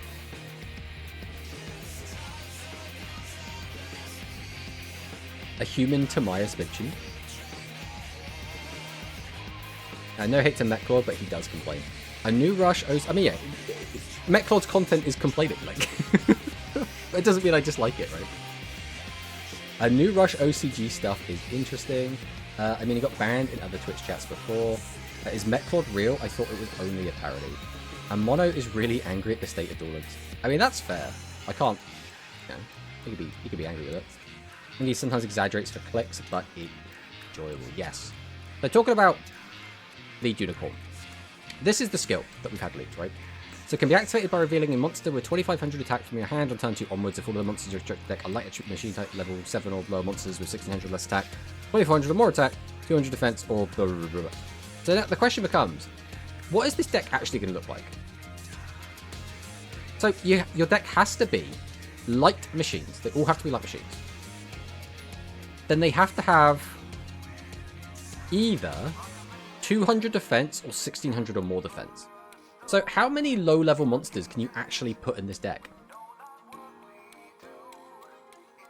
I actually want to see Orchestra 3rd Joe... Orchestra 3rd Joe Dragon. I have no idea what that means. Metlord is alternate universe, MBT, trash most likely. Wait, you can't play Mirror Innovator? You can play Mirror Innovator. You absolutely can play Mirror Innovator. You just can't use Mirror Innovator to use this. You can't play Sidra. You cannot play Sidra in here. Yeah, everyone is just like revealing to me they haven't watched my video on this. You can play the deck only pretty pure flag mech plus Mirror Innovator. The rest doesn't fit the limits, yeah. The question is, though, how many low-level monsters can this deck actually include, right? Because let's go back over here quick, right? Let's go light. Let's go machine. Let's go defense. Let's go exact defense 200. So these are the monsters we can play that are like low-level monsters. So we'll have Ultimate Flag at 3 copies. So that's 3. This is not limited, right? Currently, I'm pretty sure this isn't limited. So we can have 3 Aim Eagles, that's 6. We can have 3 Surge Bicon, which is going to be 9. You're obviously going to run your 1 copy of Vulturecorn, so that's 10. Then you could play the 3 Avant Wolf, or you could play 3 Lead Unicorn. If you have one of them, that's 13. Which is probably about right for the number of low-level monsters you want to have. So I guess you don't necessarily need Unicorn, but I'd probably play this at least 1 copy, because I can cheat it outright.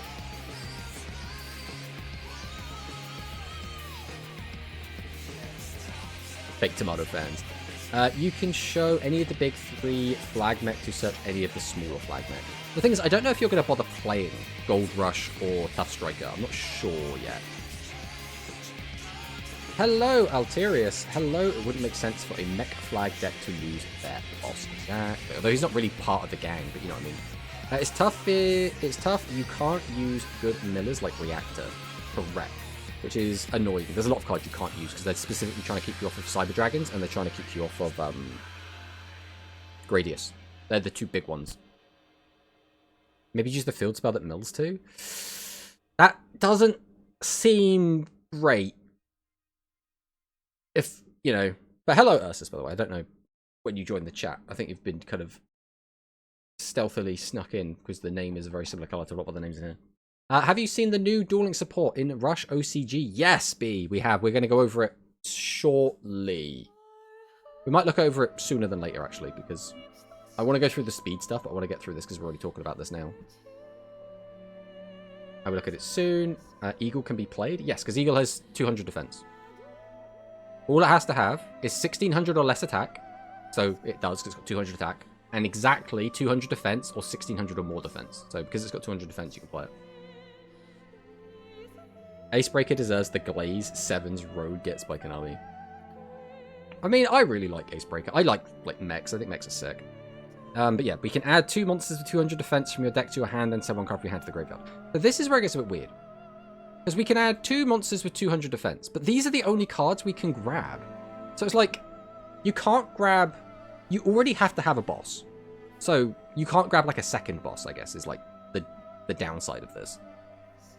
And the card you're almost always just going to grab is going to be Ultimate Flag, right? There's no reason to not always grab this card. Because we can grab this, right? 200 defense is what it said? 200 defense, yeah.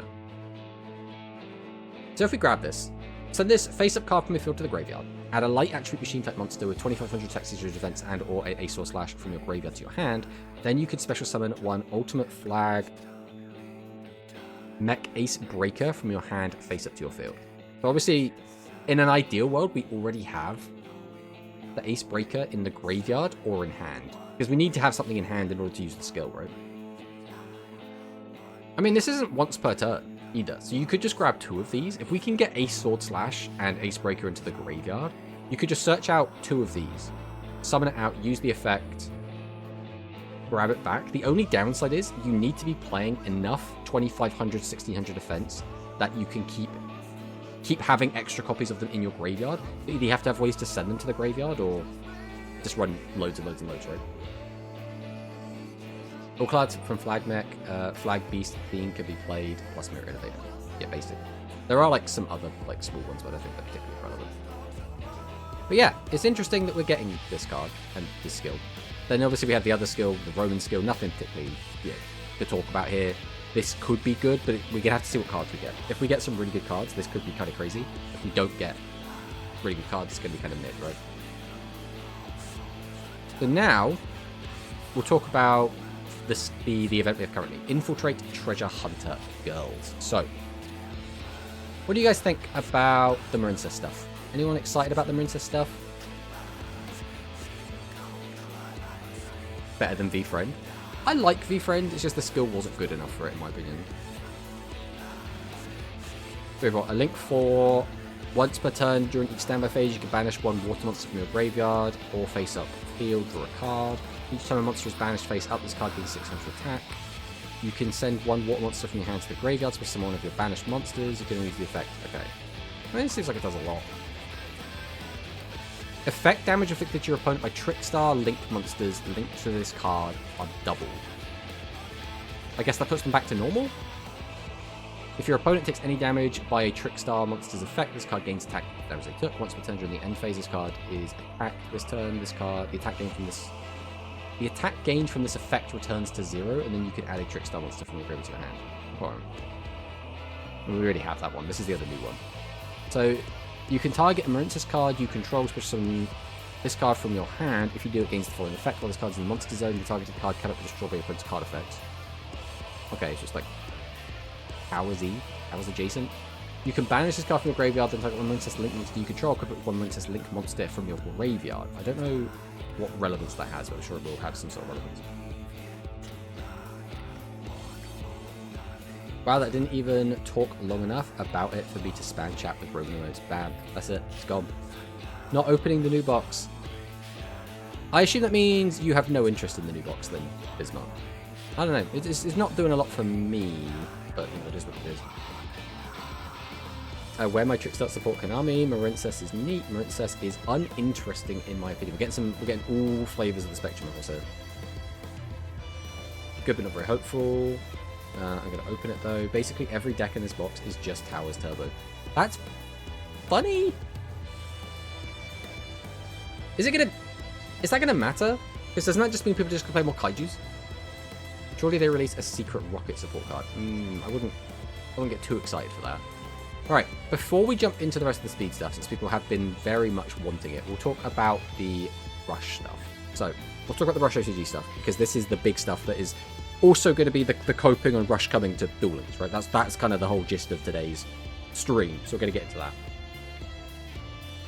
The only issue I have with the box is that the new hand trap, if it's good, we are forced to dig. I mean, at the very least, digging for a hand trap from a mini box is better than digging through a main box, right? That's at least something. Lava Golem Grisbert, yeah, exactly. I'm not a big fan of the old Lava Golem. So, let's look at the concept art first. So, we Loan Adventurous Squad, Loan Mapper, Ivy, Macho Dex, Sister Heart, and Leader Balsa. So, this is their concept art. What are they? Are they turnips? Are they onions? Like, what is a Loan Adventurer? Is it a nut? Like, I genuinely have no idea what food these are. But I think we all know who the best one is, right? You guys all know who the best one is? You know what that means, Love Goodness. They're onions, I think. Yeah, they kind of have the onion vibe to them, don't they? But, like, is a Luan like a type of onion? I genuinely don't know. Best friends, rival, heart boss. They literally have, like, how they all relate to each other, which is quite funny. Then we have our new Royal Rebel. I don't know. I don't think this Royal Rebel hits as hard as the other Royal Rebels, personally. I think Doom Metal and Heavy Metal just hit so much different compared to the rest. Have you seen the first ever Yu-Gi-Oh! Collab card? What do you mean by that, Beyond Parade? Because there's been lots of collabs in the past. I don't know, none of this design specifically interests me. We have this, which is the Imprisoned Dragon Princess. So, you know, little girl. I think this one is great. This one in the corner. Is there like a bigger one down here? No, there isn't. I just like this, like, crying in the corner one. With Crocs.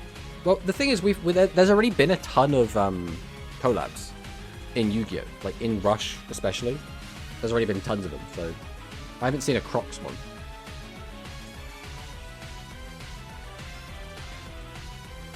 Broad Road deck.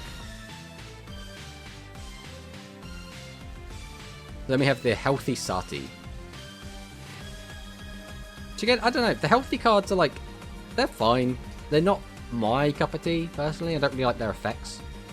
But, you know, neat that they got their own concept art, I guess. This is the best one. Aren't all of them with Konami IP?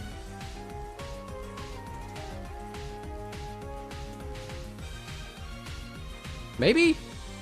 I don't know. Potentially. I'm trying to think now. Because, like, some of them is just, like, the Italian flag in the background, right? That's a bit of a weird one to just do. I like, right, this is your last chance, Julius, now that you're untimed out. This is your last chance. Any funny business, it's going to be the perma. Then we have this one, which, I don't know. Again, in terms of healthies, I think this is probably one of the more interesting ones. It's got, like, you know, the drill hair or whatever. Got, like, the fangirls at the back. I don't know.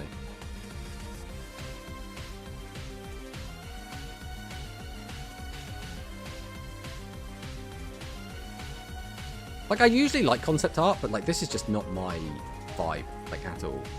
Like, it's just not.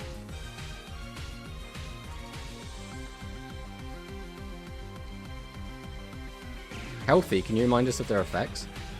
I mean, they're like level 6. They're all level 7, and then, like, some of them can get, like, discounts or special summon themselves, and then they lose attack stat when they come out, and they all have, like, really garbage attack and defense stats, and then they have effects about, like, flipping them down or flipping them up, so they get back to their original attack and defense stats, but their original stats are still bad, so it's, like, kind of whatever. I don't know.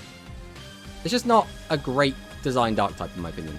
But I'd be happy to be wrong. Like, if they end up being a really strong deck, they end up winning tournaments or whatever, that'd be cool. But I just don't see it, personally. Then we have the Arthenay, the Defender of the Sacred Silence, alternate artwork. So this is the default one, and then this is the new one. And the only difference is the wings have now, like, opened. Wings are, like, tucked. Wings are extended. That's kind of it. Nothing particularly interesting there. Then we get to the big stuff. Here we go. Swear upon the name of Timaeus. So, first things first, look at these cards. This looks beautiful.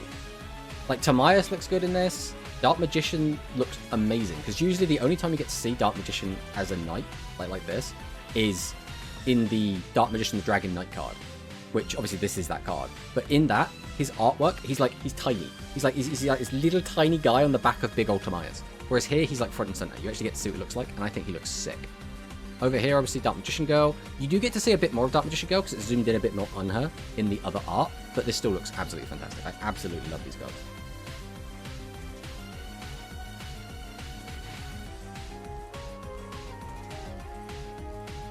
Just having the shield. Looks like in the new pack, each of the 3 main themes of the new pack gets around 20 to 21 cards each. We'd still have a lot to come. DM, D-Linker, and Lost Stream Wind at Sea Serpent. Yeah, the Lost Stream one looks pretty cool. Obviously, I don't know what their effects are, but the artwork looks good. Connected artworks are so good. Yeah, it looks so amazing, man. Obviously, you know, we have a new card, which is the Dark Magician Girl. Dark Magician Girl, the Dragon Knight. Level 7, and the way it works in Rush. Dark Magician plus any dragon. Send 1 card from your hand to the graveyard. Choose a face-up card on the opponent's field and destroy it. I don't like this can only pop face-ups.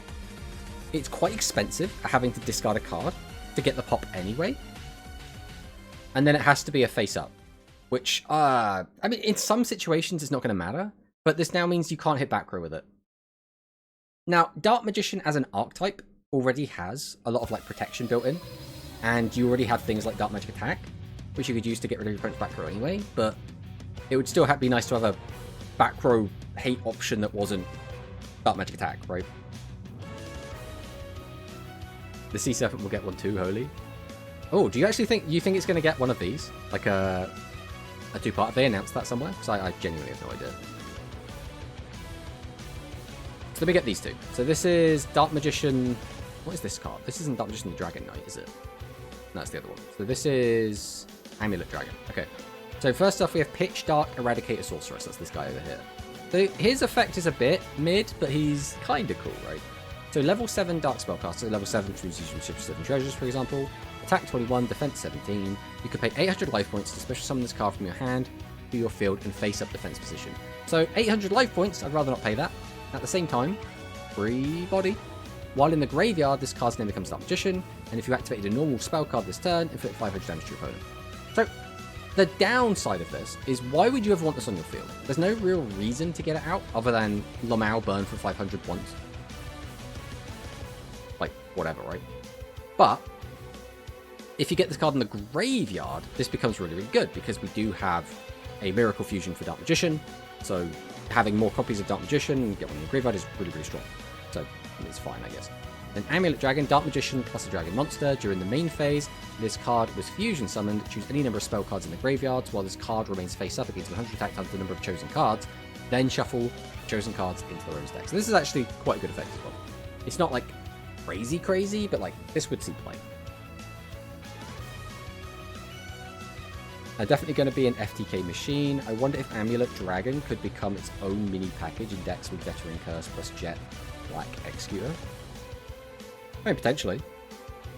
The thing to remember is, all of these Dark Magician cards, we already have a precedent for cards being Dark Magician in the graveyard, and that is with Black Magician of Chaos.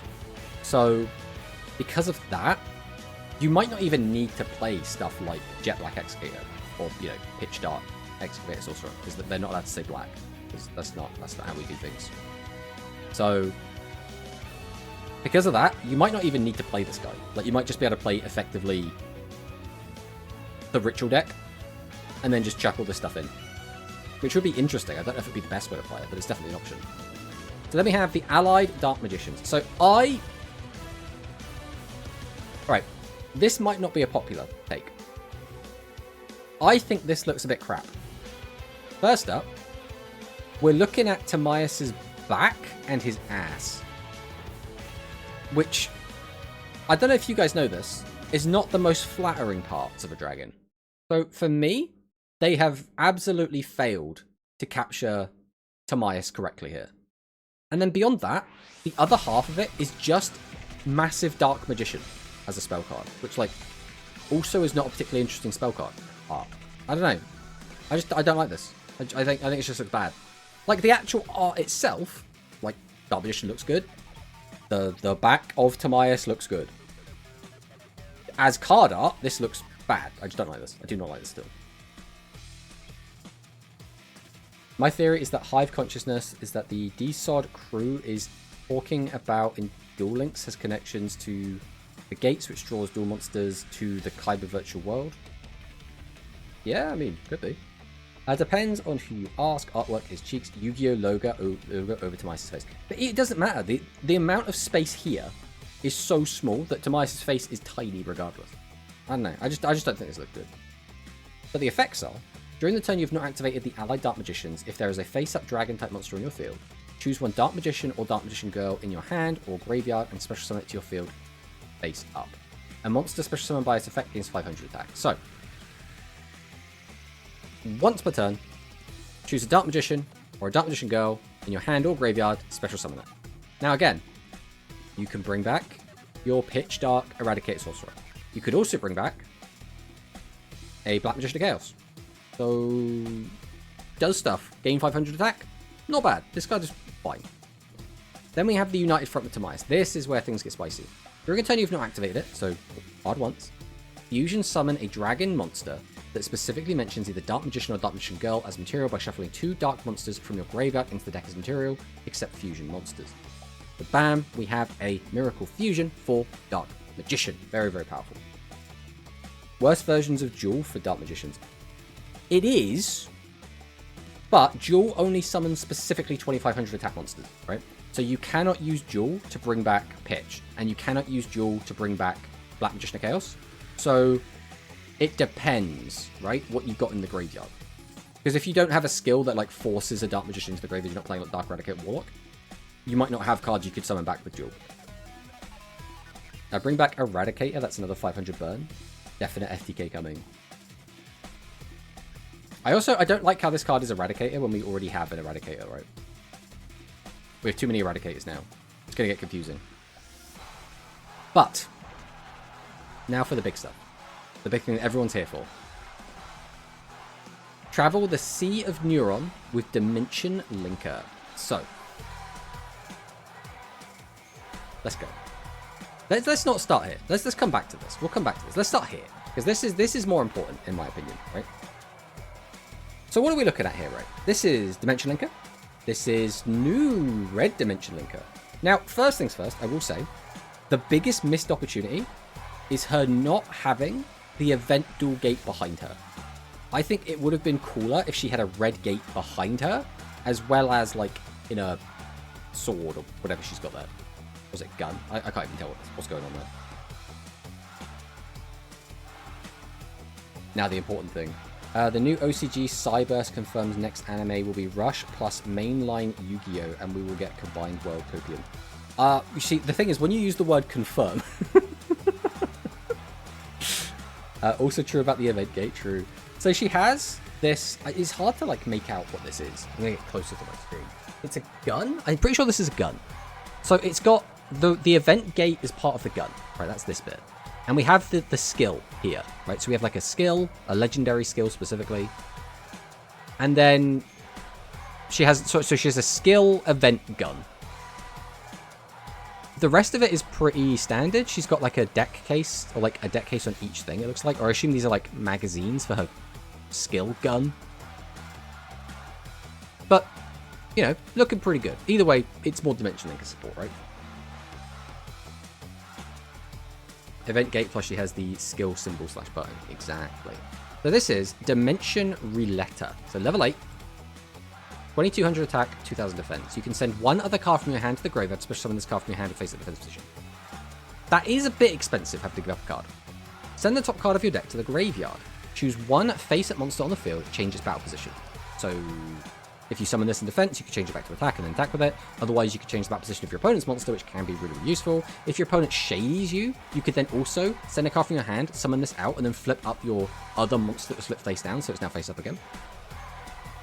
If there are 3 or more different types of monsters in your graveyard, for the rest of this turn, this card's attacks pierce.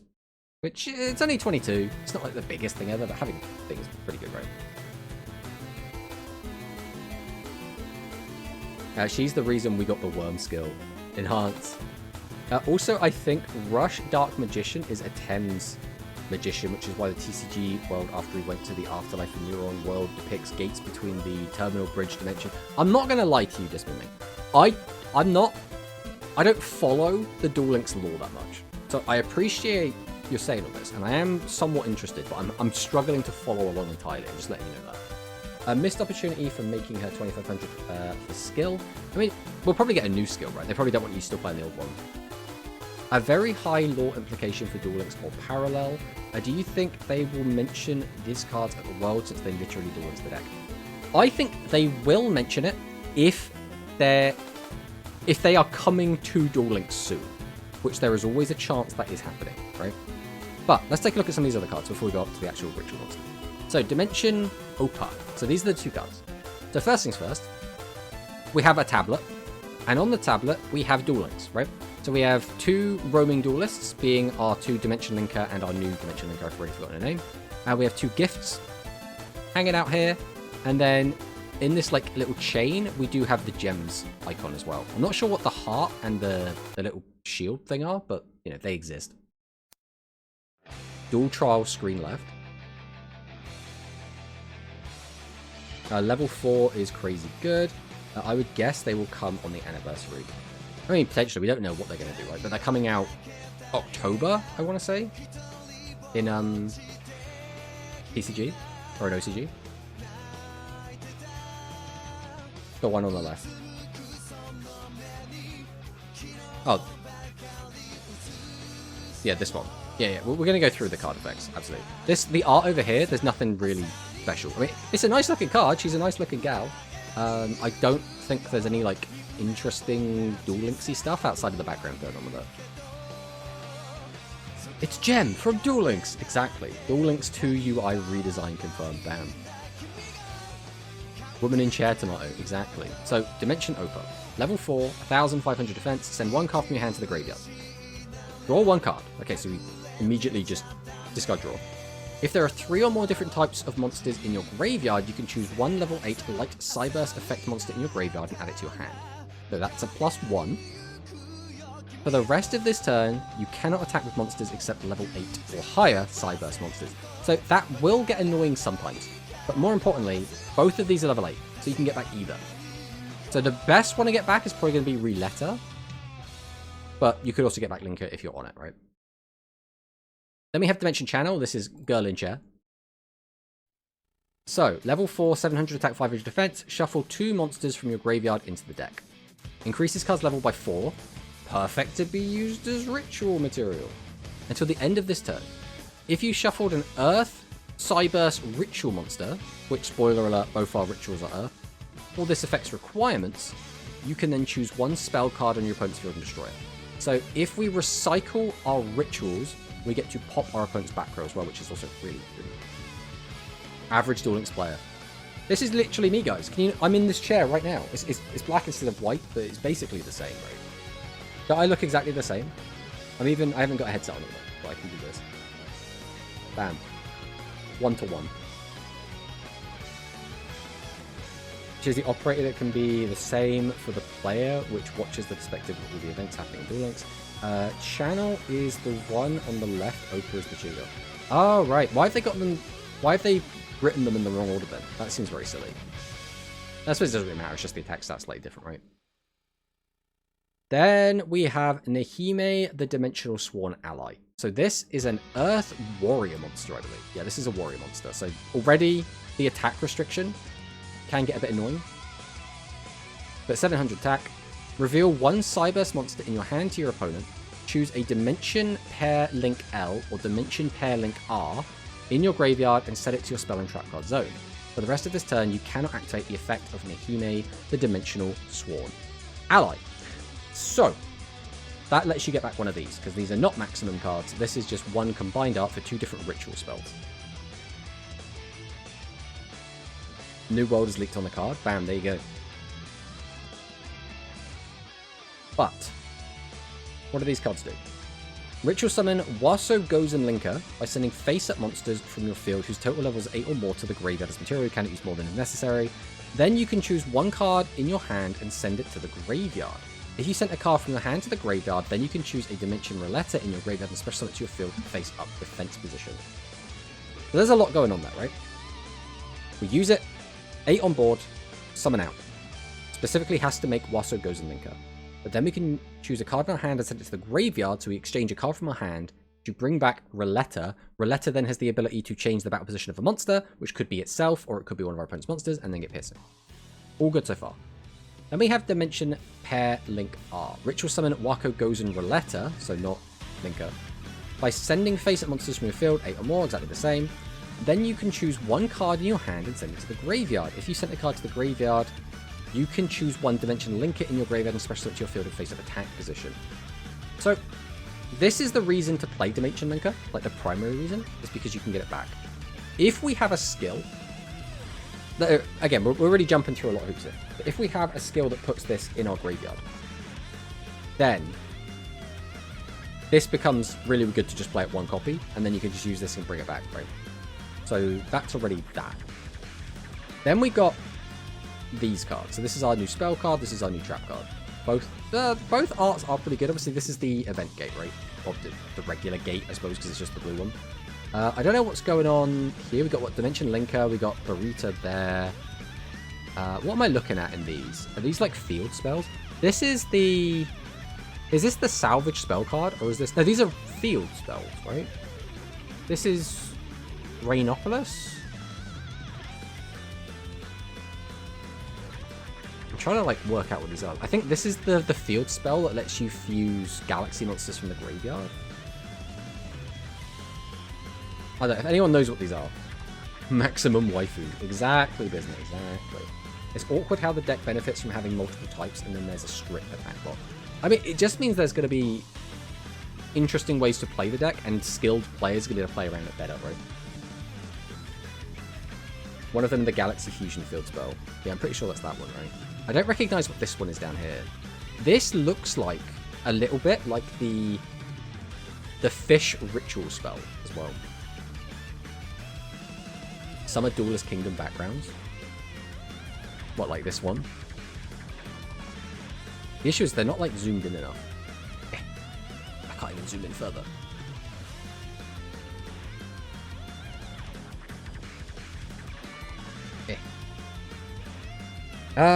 Where is the Beast Gear World? One of these days, one of these days. I have 2 questions. Which current OCG deck could run those new Cyberse cards? Why are they balanced around monster types, but most of them are Cyberse? How do I build around that? Well, first up, the deck you would play them in is their own deck. You wouldn't play them in anything else. There's no reason to play them in your own deck, in anything else. They have their own synergies. And 2, it's fine, because you'd basically just play a bunch of just good generic cards, and then they're all going to be different types, and then you can just slap them together. Because your end board is never going to be full of low-level monsters if you can help it anyway. So most of the time, the attack restriction isn't going to matter, as long as you're not playing, like, bosses from a different type. Now, the time it could matter is if you're playing things like, the Destiny Dragon, which is, you know, the pay 500 pop a card. Like, because then if you leave that on the board, well, you can't attack because it's a dragon, right? Play them on their own, plus the generic good stuff. Yeah, easy. Well, it can be a bit tricky, but you're going to have to... The thing is, you're going to be very limited in how you make your plays. The order that you play cards is going to be very, very important in this deck. Sheena Bros. I mean, we'll talk about Sheena in a minute, because we were going to talk about that either way. But let's talk about the spell card. So, Dimension Jump. Send the top 3 cards of your deck to the graveyard. Then you can choose one level 8 Cyberse effect monster or a level 4 monster with 500 defense among them and add it to your hand. This is the kind of effect I don't like. Because we just mill 3. And 3, it might not seem like a big difference to 4 or 5, but 3 compared to 4 or 5 is huge. Then it has to be one of the cards sent, right? So if we're only sending 3 cards, we could just send like 3 spell traps, hit no monsters at all, and get nothing off this. So this is just a -1, which feels really bad, right? So unless you have ways to stack the top of your deck, this is tricky. That's because they want it to feel like Duel Links Puzzle, more Duel Links connections. I mean, maybe. But yeah, this card has potential, but add Barhitter, Angular, and a lot of monsters this deck uses. Yeah, but you also could just miss. And also, I don't think you would bother playing Barsha. I don't think you're going to play Bloom in this deck.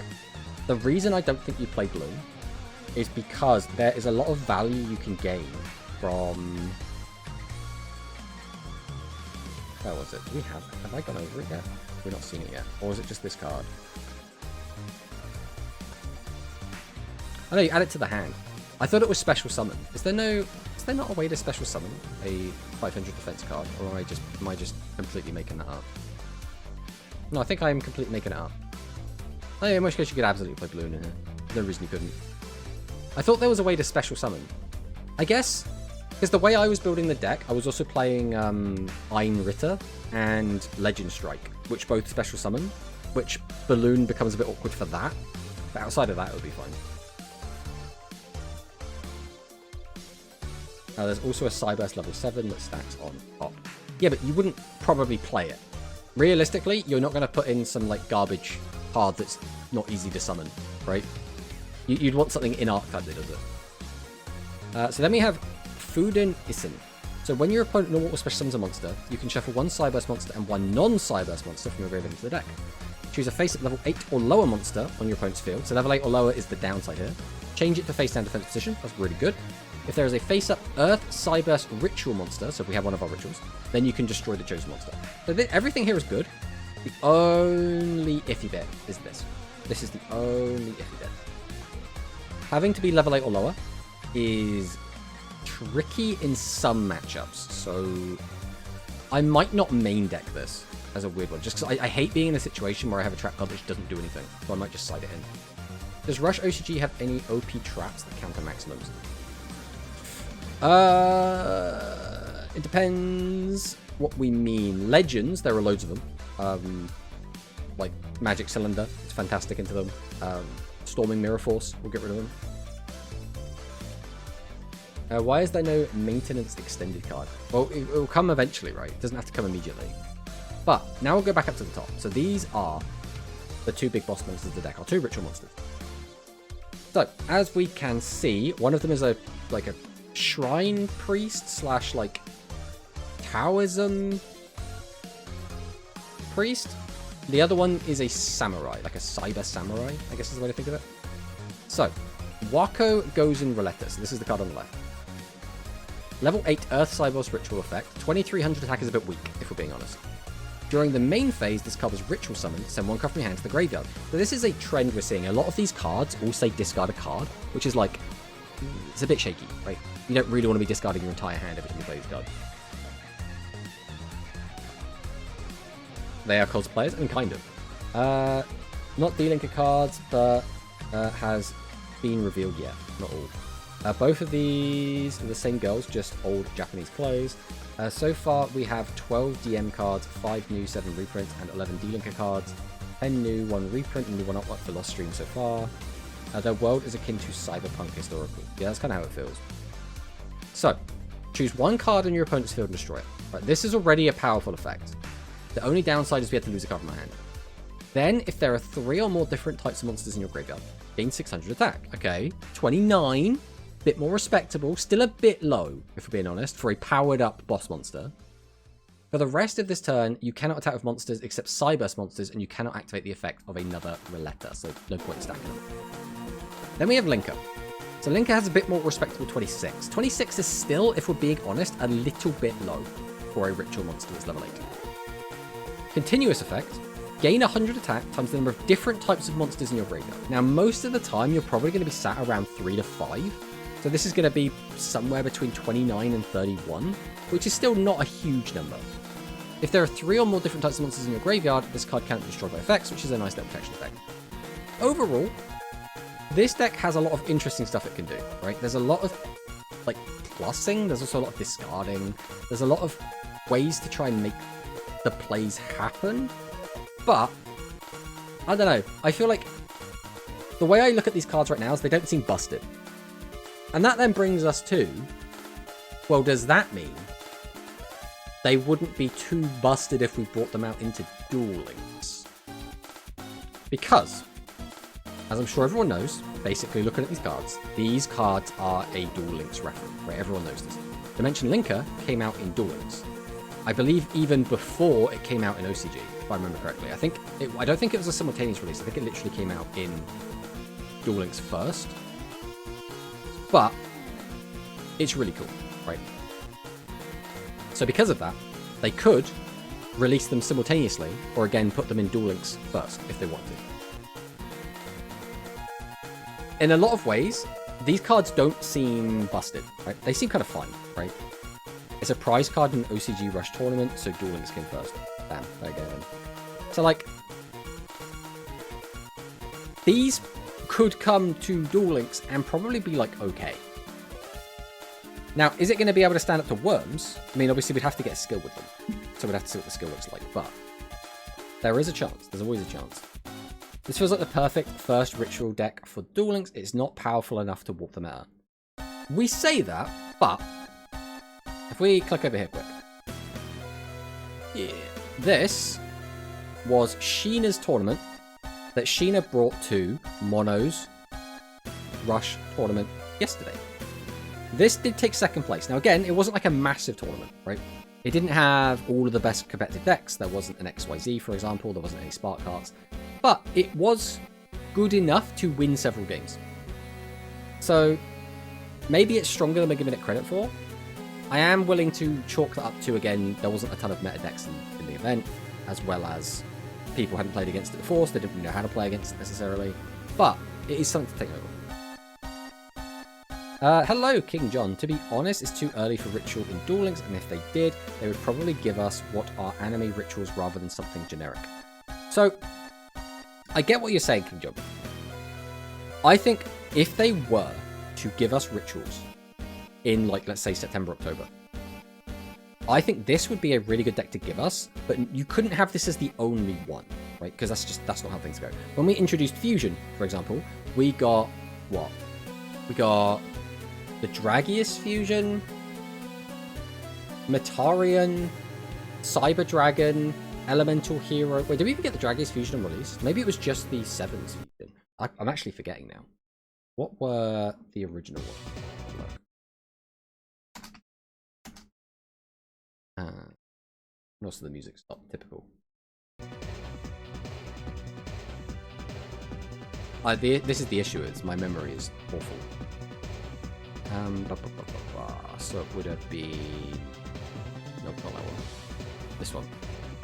So these would have been the fusions that released. So we got Cyber Dragon, 7, so we did get Dragius on release, and we got Batarian, and we got Cyber. Wait, so we got 1, 2, 3, 4 different. So I don't know if they'd go all the way up to 4 and give us 4 different ritual decks, but I think we'd at least get 2. So I think the best deck to go alongside this would be Blackluster Soldier. I think those would be 2 really good decks to throw out, and they're not like overpowered ritual decks. They are like 2 of the much tamer ritual decks. I think those 2 would be perfect if they were going to go down that route. Rituals World updates Trust. There is only 2 anime ritual monsters, and both aren't printed yet. What do you mean by that, Corey?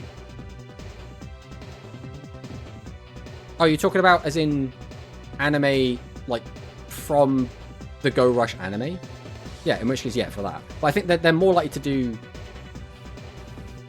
nostalgia bait, DM nostalgia bait. That's way more selling power than Go Rush rituals. How many ritual cards do we have in Duel Links? We don't have any at the moment. It defeated me because Go-Go can't beat set 3. Well, there you go then. I just remember that you will get locked out of Cyber's Monster Attack. I'll definitely attempt to play it next Ragnarok or the one after a digital CM EDO Rush tourneys. It was the Dragiest Fusion 7's Powdant? I'm going to assume that is Batarian and Cyber. Hello, Brad, as well. Welcome. Trap card working on level 8 and lower means BLS or Magician of Black Chaos are perfect decks to release outside. So, Magician of Black Chaos itself is fine, right? Just go look it up. So it's a Black Magician. Is it Magician of Black Chaos? I always think it's... No, because it's Dark Magician of Chaos. That's the one I always confuse it with. So Magician of Black Chaos is like... This card's effect, quote unquote, is that it's Dark Magician in the graveyard. So this, on its own, it's fine. This card is whatever. The problem is all of its support cards are busted. So if we go and... Well, not all of them. A lot of them. So if we have a look at the Cursed Dragon. So... This one is one of the tamer ones. This card's name becomes Cursed Dragon of the graveyard. During the main phase, you normal special summon it, except for 4 cards. Add an activated ritual spell card to your hand, place the cards in the deck. This is generic, but there are lots of cards in the Dark that do work with this card. But the actual really good ones are going to be Winged Dragon Guardian of the Fortress. This card is crazy good, right? So during the main phase that you normal or special summon this card, set a black magic ritual from your graveyard, so that's +1. Then if you have not drawn a card during the main phase, you can draw a card. This is a +2. This is just a summon. You have a 1400 body that's level 4, and it's +2. That's immediately just incredible, right? Just the card economy-wise there is just so good. The other really good ones are going to be Griffor, which is like calling Griffor. Reveal 1 warrior or spellcaster ritual monster with 2400 or more defense in your graveyard to reveal one of your Black Magician of Chaos or your ceremonials. Set 1 ritual spell card that mentions the monster revealed to meet the requirement from your graveyard to your spell and trap card zone. Again, just another 3+1 and another level 4 body. So if you have this plus, you know, the Winged Dragon, that's just 2 level 4 bodies immediately, and you've just +3'd, which is like ridiculously good. Then you also have Beaver Warrior, which is during the turn that you normal summon this card, send the top 2 cards of your deck to the graveyard. Milling is always good, you want to have a big graveyard. Then you can special summon 1 monster with 1200 attack, 1500 defense, or 1400, 1200 defense from your graveyard, which includes Griffor. It includes a second copy of Marching Beaver Warrior, although you won't be able to use the second one's effect, and this includes Winged Dragon Guardian of the Fortress. So you summon this, get a plus, that then goes into another plus because their effects are not on the turn that you normal summon, except for Beaver Warrior. So it's like, there's just so much plussing in this deck, it just does so much.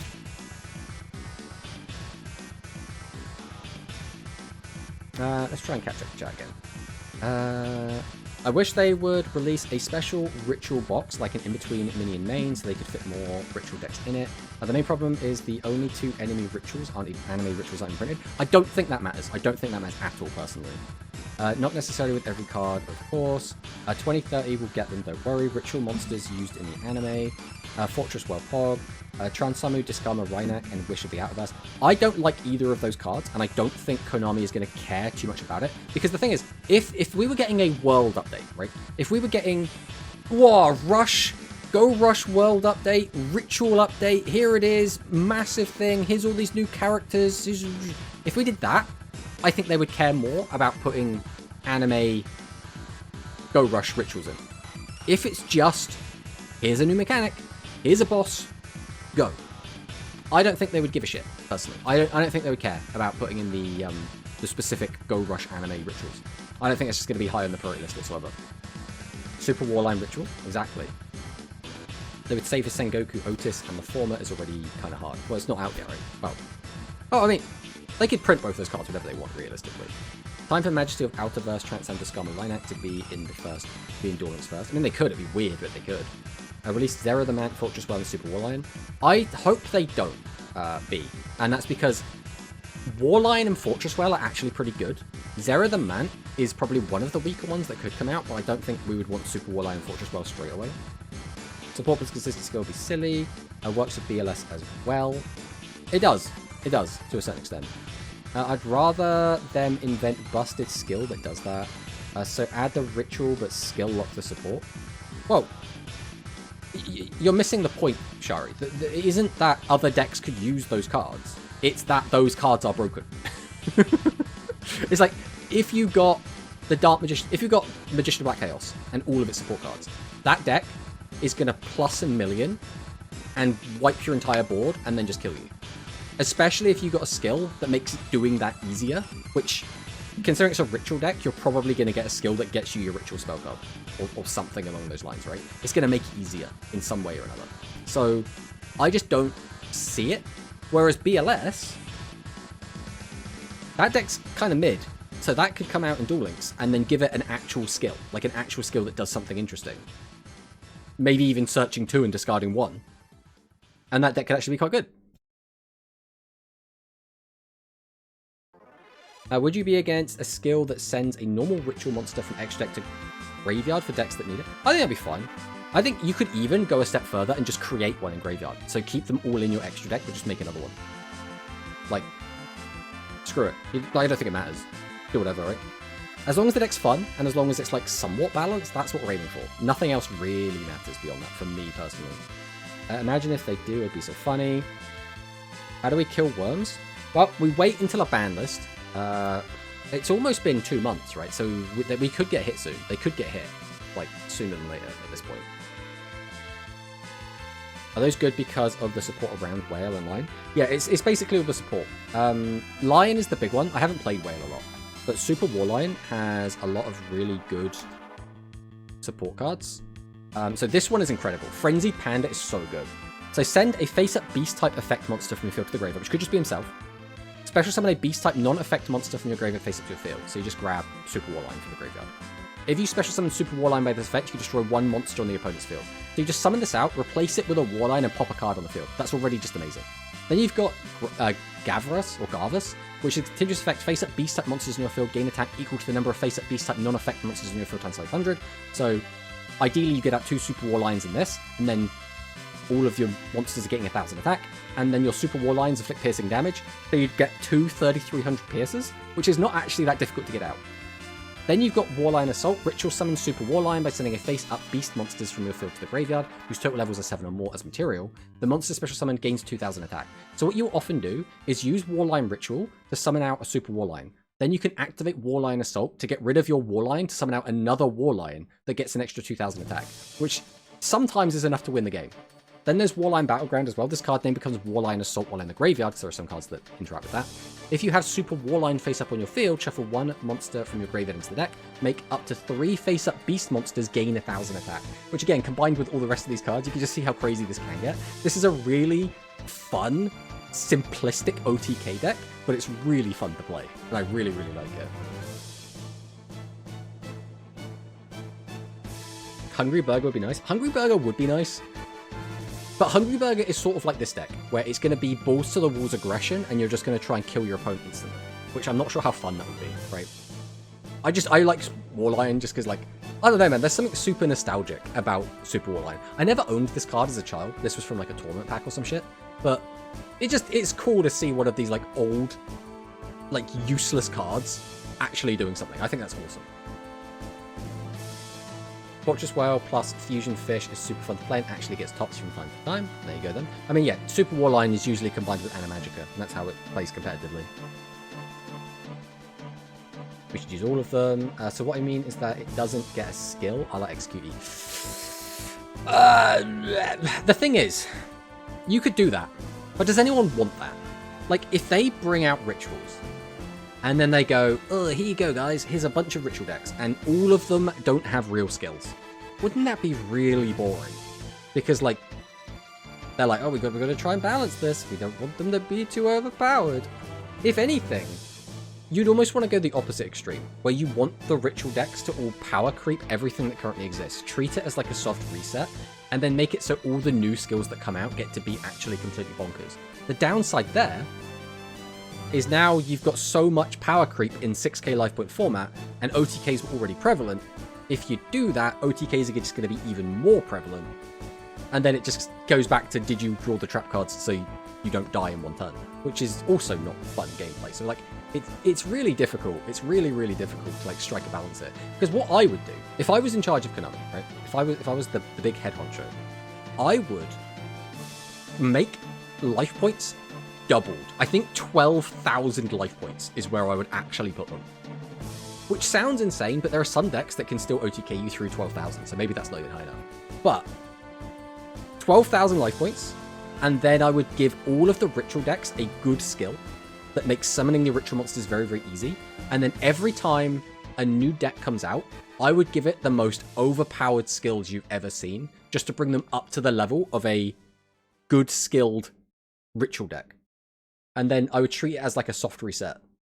The downside is, that's never going to happen, and that also might be horrendous. You don't know until you actually put it into practice, right? 1,000 ways to kill worms. We should use all of them. So what I mean is Anna, these. They could just invent a new ritual to represent Duel Links entirely. Well, we basically just have that now, right? We have D-Linkers, right? Warlion would be busted. We change the skill and it becomes fine. Tomato, will you check Galaxy Cup stream? And are you anticipating it? Also, Kana would be okay to be adding Duel Links with cut-off support. Yeah, I think Grace Princess would be fine as well. I am planning to check out the Galaxy Cup stream. I probably won't watch it live. I'll probably check it out the day after. Like, well, whenever the stream is afterwards. Monka S, there is one card I'm not expecting for a long time. UTS Ultimate Trinity Stargazer. I mean, probably not for a very, very long time. When's Galaxy Cups? In September. Mid-September. Would you like a box that all decks are Duel Links executee? Yeah, I didn't think so. Exactly. It would be boring. It would just be boring. 12k doesn't even sound too bad of an idea. Decks can speed out 7 to 9k and super aggressive turn anyway. Exactly. Like, people are saying about, like, put it up to 8k. And I get it. But I literally don't think 8k is enough. There are some decks that will scoff at 8k. Like, it stops some decks. Worms are going to be hindered by it quite a lot of the time. Now, Worms still can kill you through 8k, but now they need a very specific hand to do it. But you could still do it, right? Now we can give OTK skills to rituals so they could feel good when the deck's good. That's what I think. But they could do 8k and power creep the format. No point in holding back the rituals to keep decks that were good months or years ago relevant. Well, the thing is, the way that Duel Links works... Right, ignore Rush, right? Ignore Rush from Duel Links. Just look at Speed. The way that it tends to work is, every year, for like 6 years, they would just throw a new world out. His GX, his 5Ds, his decks, right? When they released those new worlds, they hadn't, like, finished releasing all the prior worlds, right? Or they hadn't released all the decks from that prior generation, right? So they would still release the decks sort of haphazardly, and then the skills would fill in the gaps, right? Oh, this deck would be completely garbage now. Here's a busted skill to try and make it good. And then obviously they also have the anime favoritism because you want anime decks to be really, really good, which is why, like, Utopia was meta like 3 different times or whatever. So going by that with Rush logic, we still haven't got, like, the one that we always point and laugh at is the reptiles, right? We still haven't got Yuga Goha's reptiles. In order for them to be relevant, they're going to need such a busted skill, like such a disgustingly overpowered skill, right? But you need that sort of thing to make them function, especially if they don't come out until after we have rush rituals. Just think about that for a second. We would have a modern day mechanic that came out about what? It would have been 10 months ago. It's like it's still within a year is when that mechanic came out. And we would have that in Duel Links when a deck that was released... Oh, we are in an ad break. We'll just let the ads take. Wait.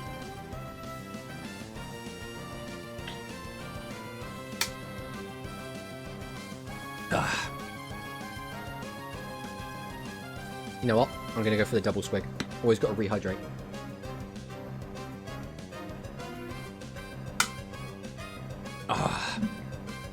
It's tasty. Tasty iced water.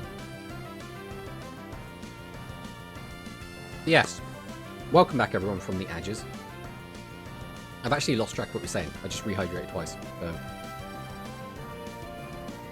Oh, yeah. Worms. Reptiles. Reptiles, that's the one. Reptiles as a deck came out, like, what, 5 years ago? I don't know. It's wild. It's wild to think. Let's try and catch up with chat. Instead of changing life points, I'd give a caveat on skills about monsters deal half damage or no direct attacks. I think, though, that is now just something that would be on, like, every skill forever. Which, in my opinion, doesn't... Like, that's like putting, like, a Band-Aid fix on and then having to reapply the Band-Aid every single time you release a new skill. Which is just, like, I don't know, man. 12k life points with, like, PvE a pain. The thing is, if you still have skills, you can still do the same things you could do in PvP. So you could still just kill someone in 2 turns. Like, I don't think it would make PvE that much worse, unless you're deliberately, like, auto-battling through everything. And if you're auto-battling through it, it doesn't matter anyway, because you're not the one playing, right? So I don't know. I don't think it matters. Not every deck can deal a lot of damage in one turn, so deck outs would become more common. Oh, there's a little thing we do there, right? We could put the minimum deck size, or we don't even have to. We could just have 40 card decks, because we already have 30 to 40. Right? You could just play 40 card decks. It could happen. It could work. Cards would be awkward, but second idea sounds good. Yeah, true. Tomato said mid-September, but I think someone else told me September 13th, so I'll keep an eye on it. You realise September 13th is the middle of September, right? Like, those are not, like, 2 different times. Alright, thanks. I am back. Did we get to Rush Rituals yet? Yes, we've been talking about Rush Rituals. Hello, Jets. J Strong. Welcome back. Just wait until they print more support for said reptiles IRL. I mean, they could, but it comes down to, are they going to? Right? Are we going to get, like, Caliglion update? I don't know. I don't know if anyone wants that. Gunleon versus Ceremonial Loop. I know what I'm betting on. Bam. Add 3, discard 1 for reptiles.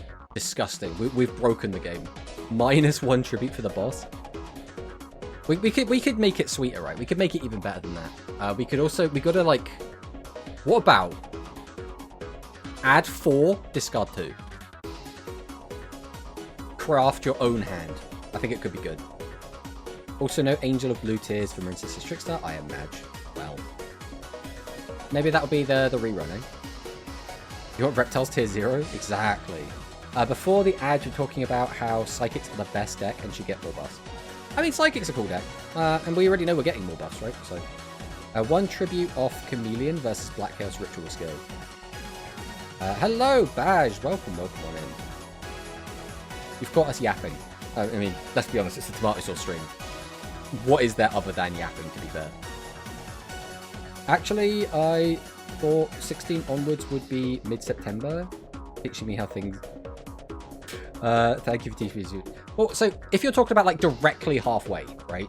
Months go up to 31. So 15 and a half would be, like, the direct middle point. So then it's like, well, if it can go as low as 28, then that means you should be 14, right? So the halfway point is going to be anywhere between 14 and 15 and a half. And then you just expand that by like a day or so either side because you don't have to be exact, right? And then you get that. That was the logic I was going with anyway. Now Reptile just mill 10. Yeah, we might get new angel support, the one that can change position. What, the angel arts? Is that what you're talking about? The dark fairies? Search for 2 cards and put the rest of the deck into the graveyard. London, please no, but we already have him in the code. I mean, we're getting him at some point, right? So September update confirmed to be a GX rebate. No. No be afraid. We have no guarantees. We have literally nothing to go by other than gut feeling. Some of the stuff that's in the files. The closest we have is in the files. We have a Zane alt style. I think Jaden / Ubel is getting a new alt style. That's kind of it. I think it's pointing us towards GX. And then, like, some very circumstantial evidence, right? Like, it would make sense to do it. They just did DM last year. That would make sense to do GX this year. There's not really a reason to do a big Rush World update at the moment. That sort of thing. By the way, do you see the Psychic support tease for OCG? I don't think I saw the tease, Balance Sparkle. Hello, Balance Sparkle. Hello, hello. Not confirmed. Nothing is ever confirmed. This is explicitly said. I assume leaks confirmed it. So, leaks tell some of the story. Leaks never tell the whole story. So, for example, in the leaks, we've had, like, Yuga Goha has been in the leaks for ages now. Where is he? Right? It's been ages and ages and ages. Right? He could be part of the big world update in September. He could have nothing to do with it. We don't know, right? So, we just kind of have to wait and see. And a lot of the time, they'll, like, actively avoid putting stuff in the files, specifically leading up to Worlds, because they don't want the data mine. Because they know they're going to have a massive reveal at Worlds, right? But I think it would be really cool for us together. Again, this is it. This is my theory. These cards being revealed yesterday, these are fresh reveals, right? This is what is pushing the logic of we could get rituals in Duel Links, right? Without these cards being revealed, I would still be on the I don't think it's going to come, but it might.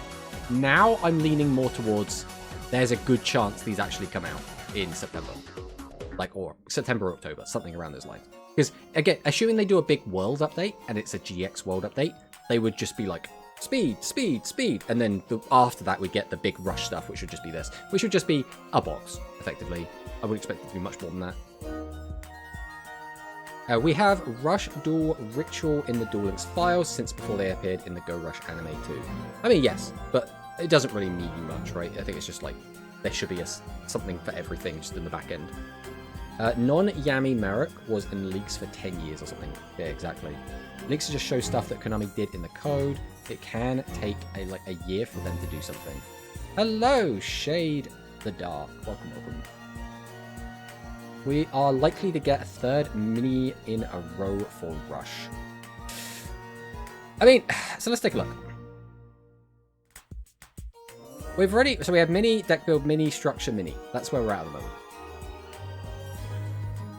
What would probably make sense is to get a deck build, because they love them deck builds. At the same time, I think if they do rituals, there's no way they slot rituals into a deck build. They're obviously going to throw them into a mini box. So then it comes down to, are we going to get a mini, or are they going to give us like a September deck build maybe, and then like an October mini box? I could see that, because I think if I recall correctly, the Dimension Linker archetype I think is coming out in October. So if they want to do a simultaneous release, they could wait till October. If they want to come out in Duel Links first, they could do in September. But again, they might just do neither, right? They might just not have it work like that. New OCG pack is October 10th. There you go. There you go. See, Corey's on it. Also, Dimension Linker Pog. The Rush part of the World's Finals is after the Speed port. Surely this means Rush announcement for us. I mean, there will always be an announcement, right? But Rush is getting something announced at Worlds. The question is, are they getting something big, or are we getting something small? That is what it's going to come down to. So it's like, who knows, right? Could we get a main box for the first ever wave of rituals? I don't think so. I think the time that we had a box that could have been a main box was here. Like, we could have just got a main box, that had all the Go Rush stuff and all of the fusion stuff in one box. They chose instead to do 2 minis. I think if we ever get a massive, massive, massive drop again, they're going to go double mini instead of a main. I think it just doesn't make sense to do a main. Again, they could do a main. I'm not going to sit here and tell you they definitely won't. I don't know. Well, I'm not going to. But I think we're more likely to get double mini. Eternal Galaxy and the Structure came out together, so if we've got another mini, it'd be 3 in a row, which I think has never happened for us. I mean, yeah, you can just look at this, you can see there's not. Eternal Galaxy. What was Eternal Galaxy? You talk about Eternal Genesis? Next one, mini, deck build, mini, structure, mini. We've had 3 structure decks in a row, though. You know, never forget the dark times. But also, don't forget, as much as we can look at the past and say, they've done this before, so they'll do this now. You know, there was a time where we thought we were going to get super minis all the time. They stopped doing them. So it's only... It's bigger for you. It's only... Looking at patterns of what they've done in the past only goes so far, because they will just randomly shake it up, right? Like here, where we got deck build, mini, deck build, deck build. This was another one of the dark times, where we're like, please, give me more than just spamming deck builds at me. Hey, CZ, just in. When are we expecting more Rush? I just hit max gems. So we're going to get an announcement in 6 days. That is the current plan. There is going to be an announcement in 6 days. We're going to find out something. Whether or not that something's going to be good or not is a big question mark. I think now we are starting to get to the point where Rush rituals are actually not seeming too unlikely, because we've just got a new wave of Dimension Linker support, which includes ritual monsters. And Dimension Linker is obviously tied into Duel Links. We have the Duel Links gate in the back there, right? We have this tablet card that works on, which is literally Duel Links. We've got gems in the chain. We've got, you know, gifts. We've got everything going on here. So like, this is the Duel Links archetype, right? So it would make sense to do some sort of tie-in with Duel Links. That's what we're going with at the moment. I hope Mochami ends up being bad. I don't need to spend gems on speed. Well, then just don't do it. Easy peasy, right? Haha. But with that said, I think... Well, we talked about this before, right? I think the best decks to give us, if we do rituals, BLS makes sense to me. It's nostalgia bait. It's not crazy good. You could give it a real skill, and it maybe wouldn't be overpowered. Unless the skill searches like Saber Sword Slash, then maybe it'd be a bit too good, because Saber Sword Slash is a... I'll just show you Saber Sword Slash. Although Saber Sword Slash searching would be the perfect way to stop Worm. Sword Slash. I'm not very good at remembering the names of these cards. No, that's Ace Sword Slash. What's the Blackluster Soldier one called? How am I so... It's called SSS. I know it's SSS. This one.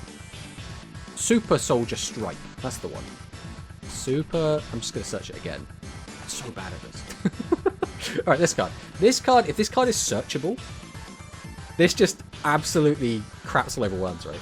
So if you have a Blackluster Soldier face-up on the field, shuffle one face-up monster on your opponent's field into the owner's deck. So your opponent sat there with their maximum, they got their field spell out, they got their equipped spell that protects them from everything. You go, BAM! Get out of my way. Which I think would be really, really funny. Wait for Maxi in the next election. Do rituals, you think they're that bad? Exactly. Pure Fiend Mirror would be alright. I think Pure Fiend Mirror. So this is like my tier list. Monuments is a weird one. You know, this is mushrooms, but don't worry about that. Everything else here, this is like my rating of like the worst to the best. BLS is maybe a little bit too far down, to be honest. Maybe Fortress Whale gets swapped for BLS. And then the rest of this is probably the same. I actually think the Fiend Mirror archetype is not bad. Like, it's kind of middle of the pack. Again, I think it's around the same kind of level as Mad Fiend, as Wall Iron.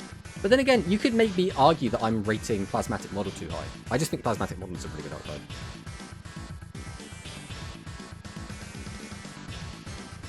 Be the card that saves Rush and makes all the speed players move to Rush. I don't think that's going to happen somehow, you know, but you never know. So, speaking of, since this is kind of us wrapping up this, other than just saying the same thing over and over again, which is Rush Ritual might come. If we do, I think it should be BLS, right? We can move on to some other stuff, right? Fortress World is great, but it's more from the combination with other fish stuff too. Oh yeah, but like we're not even that far off. Like, right, let's scroll down here, right? So this is so this is like the stuff that we don't have yet, and then I've been changing the colors based on as we've got stuff, right? So we still don't have fish. You know, I guess we can change this to yellow now, because we do have some fish now. It's just not many, right? We have some fish now. We still don't have any of the cats. So this is specifically, what's his name? Schrodinger. This is Schrodinger's cats. So we don't have any of Schrodinger's cats yet. Outer space, we still don't have these cards. Where is the outer space cards? We still don't have the chairs. Where are the chairs? We have the cleaning stuff, we have the magnet stuff, we have Earth Pyro, we still have the Millennium Shield. We have some of the baseball stuff, but we did just get a new wave of baseball support, so now we're kind of missing some, right? We have now got the Sea Serpents, the Sevens Sea Serpents specifically. We're only missing the Legend. Was it Daedalus? I think that's the only big Sea Serpent card we're missing at the moment. Normal Wind, we've got all these now. We've got the Fart deck. We have Music Princess. We have most of this, but again, we don't have all of it, because we're missing another wave of support, so yeah, maybe I'm going to change that to that again. Sushi Pharaohs, we still don't have. Fire Beast, we don't have. Reptiles from Yuga Gohar, we don't have. Arctork, the machine fusion archetype by Kaizo, we don't have. Zombies with Stein, we don't have those. Plant fusions, we don't have those yet. We don't have dinosaur fusions, we don't have Newsflash fusions, we don't have Rider Cross fusions, we don't have all of the talismanic fusions, we don't have Chemical Cure yet. We don't have Seven's Darkness, which should be attached to Otis, right? We don't have those yet, right? There's so much stuff we don't have. On top of that, these are just some like bosses we don't have, right? So we don't have Zero Geas. We don't have either of the Preba fusions. We don't have Hunter of Titans. We don't have Sports Dragon Kickbase. We don't have Semi Tarasu. We don't have Endless Romance Blitz. We don't have Thunderbolt, Gatling Shadow, Garland, which is, again, these two are just like plant guys. We just don't have those yet. We don't have Brainjacker. We don't have Lurker. We don't have Savage Claw Tiger. We don't have Jinzo. We don't have Drilling Mandrill. We do not have Harch's Arc. We do not have the rest of the cans yet. We do not have the Inkito the Cooking Master for some reason. Shadow Ghoul and Ghost Vicious, these aren't like the same kind of level as these, but these cards kind of made a whole deck on their own. We don't have them, right? And then over here, this is all the Go Rush stuff we don't have yet. Like, as in, like, either Go Rush from the anime or Go Rush, like, card release schedule. There's just so much stuff that we're still missing. And we could get any number of this stuff whenever they feel like it, right? I think PM is perfectly placed, to be honest. I just played a game on Rush Ladder against Music Princess. I mean, how did it go? My PTSD kicked in, but did you win? Things confusing, and the BLSDM and BLS jersey in the same box. Yes, I actually think that is what they should do. Unironically, I would do that. Sad we never got the Skull Servant stuff. Would have been funny. I mean, it'll come out eventually, right? Where is he? He's down here somewhere. I'm sure I wrote in Skull Servant somewhere along here. He's probably here somewhere. Who even knows? But there's so much like cool stuff that we still don't have. Like even Fish. Fish is here, right? We already have some of the Kappa stuff, which is released around the same time as Fish. We already have some of the Gaia stuff, some of the Harpy stuff from the Blue Eye stuff. That all came out around the same time as like Fish Fusion stuff. I think we could get that. I don't think it would be too busted to have like the Fish Fusions.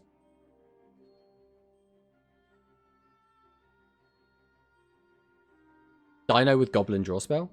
The issue is the Dinosaur Fusion is just garbage. Realistically, you want the Dino Maximum.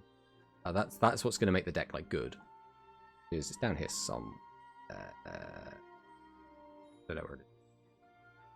It's in there somewhere. I did. Almost lost. Excellent. Sad we never got the Skull Servant stuff. They cursed me into a full board when I had no back row. Just like old times before I lived. Right, let's go and take a little look-see-loo at the new speed box. Because I'm not going to go like super in depth with this, but I do want to kind of see what this vibe is. I don't know. What do you guys think of these decks? Is anyone interested in playing Visa Starfrost or playing Marincess or playing Mathmech? I know a lot of people really like Mathmech, but is Report Maximum too strong for Duel Links?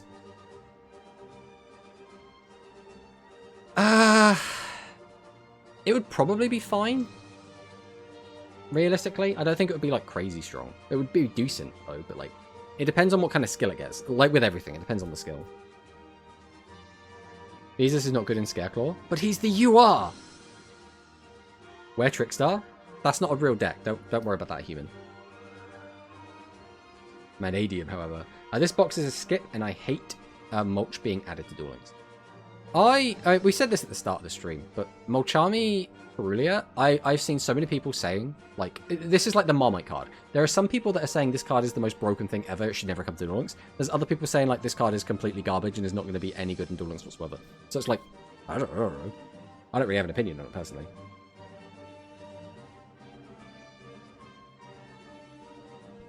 But I have to see their skills, but I'm interested in Marincess. Well, let's go take a look right now. Marincess skill. Deep Blue of the Mother Ocean.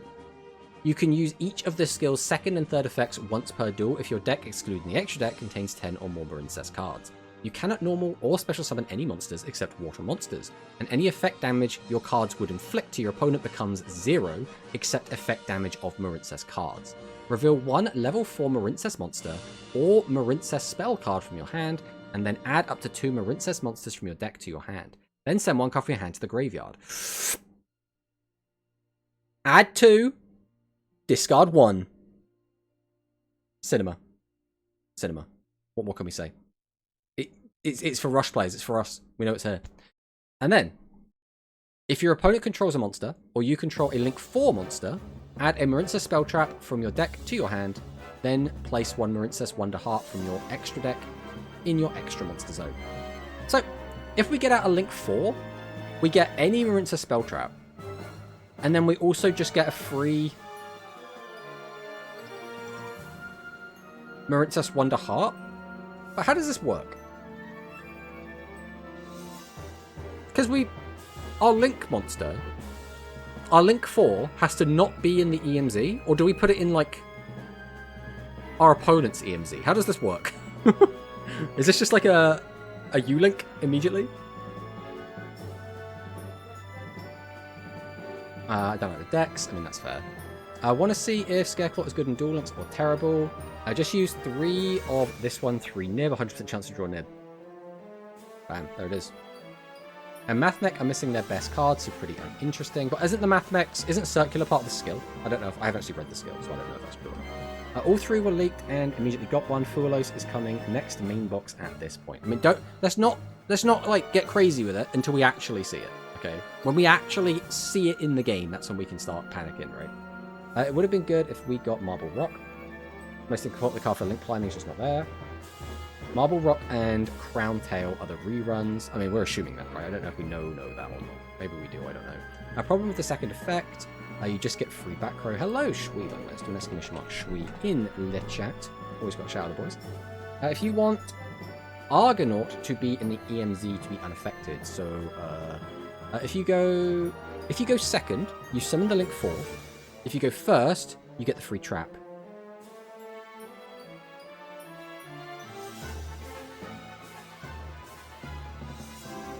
Oh. So you only get the Link... You only get the Marincess Wonder Heart. Logically, most of the time, you'll only get the summon of this because your opponent controls a monster, therefore you don't need to have a Link 4. I assume that's what we're going with there. But is there a way to break this where you do manage to get out a Link monster not in the EMZ? And then... Like, you'd have to get out a Link climb off of that Link, like to one of its arrows, then get rid of that Link monster somehow, which is so many hoops to jump through, it's probably not worth it. But Bua next selection is 100%. Now, are you saying that because you think that, or are you saying that because you know that? Right, that's the next question. I'm down for Marincess now for sure. I'm being forced to play Marincess. Thankfully, it's a mini. Well, there you go. Hey, Noel. The skill might be a little mistranslated since we can't keep the EMZ free. No, I think the skill is fine. I think, like Shui said, it's just you just don't get the summon, right? Because it's a, mind you, it's a then place 1. It's not a then you can, which is a bit weird. Unless it should just be then you can. But I mean, we have some rush skills that are just don't make any sense when you just read them like verbatim. Funny how you do this line. You need to play Zelantis to get the Link out of the EMZ. Well, there you go then. It's possible, right? It's possible. So this is the other one they got, which is at the beginning of the duel, add a Great Reef and a meno to your extra deck. You cannot control a link monster, player rinses this through grave visit. So, nothing really to talk about that. So these are the other skills we got. So this is the Visa Starfrost skill. So you can only use each of the skill's second and third effects once per duel. Any effect damage your cards would inflict your opponent becomes 0. That's becoming standard at this point. Reveal 1 Visa Starfrost from your hand, then add 1 Scareclaw Reichheart and 1 Scareclaw Arrival from your deck to your hand. So if we have Starfrost, we get 2 more cards. If your opponent controls a monster, or you control a Triheart, then set 1 Scareclaw Spell Trap card from your deck from your hand or deck. This card can be activated in the same turn. This skill is butt. I mean, this is add 2 and then potentially add another 1, right? So this is like a +3 skill, which like doesn't seem awful. Like, obviously it depends on the actual value of the actual cards themselves, but there's no deck building restrictions here, which is at least something, right? You're not forced to like have a certain number of cards in the deck or anything. Wouldn't this then make the last effect forced on the Marinsa skill? Yeah, that's how it is at the moment. That's why we were saying, like, then you may would have made more sense, right? Oh, right, yeah. The second Marinsa skill is just a nothing skill. It's just a whatever skill, right? This is fine, I think. I don't think this looks like it's anything, like, crazy. Because I don't even really know what the end board looks like for this deck. You're probably going to get a Triheart, right? All monsters on the field are changed to defense position, unaffected by the effects of defense position monsters. So it's just a big floodgate. Once per turn, if this card is in the EMZ, you can target 1 level 3 Scareclaw monster in your graveyard to special summon it, and if you do, add a Scareclaw monster from your deck to your hand. Also, you cannot special summon monsters for the rest of this turn, except Scareclaw. I've never liked this card. I think this card looks goofy as hell. Like, just super duper goofy. If you control Visa Starfrost, you can special summon this card from your graveyard. I don't know. The archetype doesn't do a lot for me, personally. 2 Scareclaws in defense position, point to Triheart, because they give him effects. Alright, this is the last skill we have to talk about. So this is Math Mech Slicer, and this is the wordy skill. It's funny, because this should be the mathy skill. This is actually the wordy skill. You can only use this skill's second effect once per turn. At the beginning of the duel, add 2 Primathmech Alambertian, 3 Mathmech Circular from outside of your deck to your deck or extra deck. So we're playing, what, 23 card deck minimum? During this duel, you cannot normal or special summon, excluding special summons from the extra deck, any monsters except Mathmech monsters. Any effect damage your cards would inflict your opponent becomes 0. That's just every skill now has to have that line written on it. And if your Mathmech Synchro monster attacks a defense position monster, and the attacking monster attack is higher, inflict piercing damage. So you just give all of your synchros piercing, which is a funny thing just for the skill to do. I do think that's quite funny. Reveal 1 Mathmech Tuner from your hand and send 1 card from your hand or field to the graveyard. Then add 2 Mathmech monsters from your deck to your hand. If it is turn 2 onwards, you can also set 1 Mathmech Spell Trap card from your hand or deck. So what are the Mathmech tuners? You're a tuner, so Sigma, Diameter, Nabla. Who are the non-tuners in this deck? How are we making these cards if our entire deck has to be Mathmech? Right, here's one. Multiplication, Division.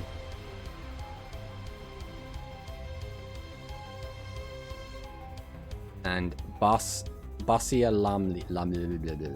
So, by the look of it, you're going to have 9 cards. Is Circular a...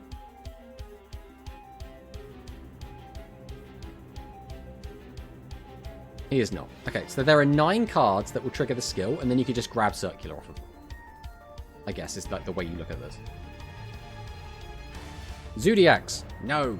No Zodiacs. Bad. Bad badge. I mean, obviously you have to just do Mathmech stuff, so like, I guess.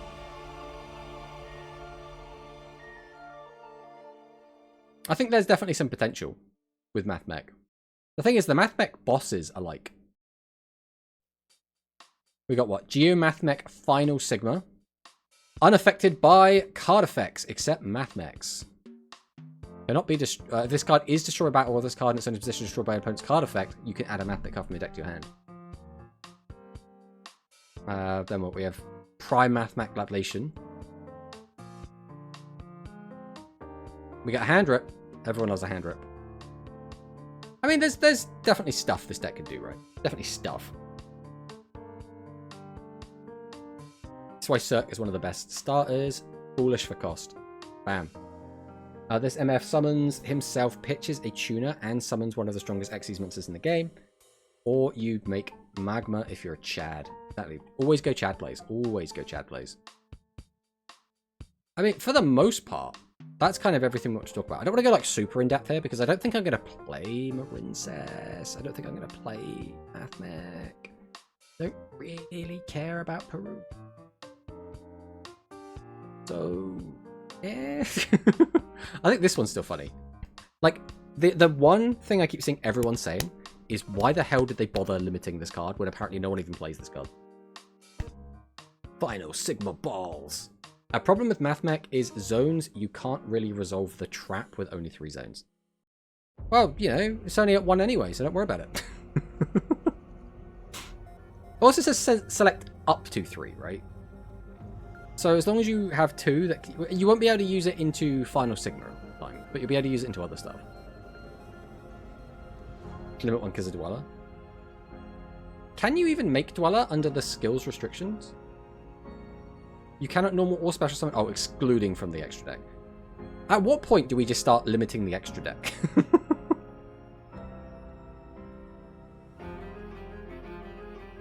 Probably limited so you can't play Dweller if you want the free body plus free crap.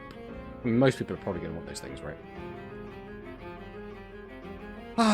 But with all that said and done, I think we are going to go ahead and end the stream. It's a little bit early. I don't see a point in jumping in to play like 2 games of dinosaurs when I'm basically going to be back in the relearning phase, so it's going to be a bit awkward. There is some other stuff I wanted to do today, but I think we're better off. Actually, I'll tell you what, instead of actually ending, there is one other small thing we can do, which is we can watch this, which I don't know how loud this is going to be actually. This might be deafeningly loud. We're going to have to go. But there is a new Chronicles. I wanted to watch this, so we'll watch this quick, and then we will be done with the stream, because that'll take us pretty much to the end anyway. Now, the volume looks okay. You're going to have to let me know if it spikes up, because again, the audio balance is all over the place.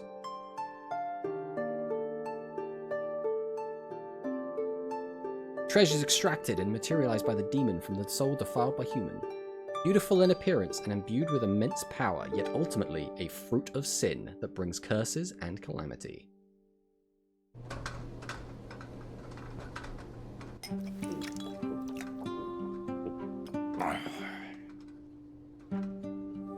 Yo, is that Snake Eyes? I found out recently that that is actually a Fluffle card.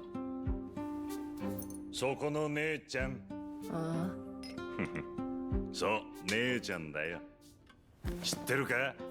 例の財宝狩りがこの辺りに来てるって話だ。財宝狩り？呪われたお宝を集めるトレジャーハンターのことさ。なんでも財宝のためなら仲間もやっちまうらしいぜ。あれはまさしく悪魔だな。あんたは見たことがあるんだ、財宝。ないない、そんなおっかないもん。The animation is a bit, I don't know, it's a bit stiff. Like it's like a low frame rate. そういや、南東の遺跡で変な目を見たやつがいてな。お？もう行くのかい？ Chronicles for the new Rush card. Exactly. Exactly, she's on a Rush card now. たく、不愛想な姉ちゃんだってね。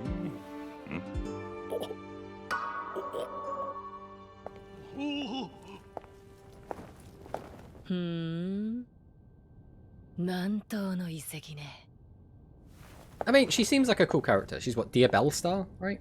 The name?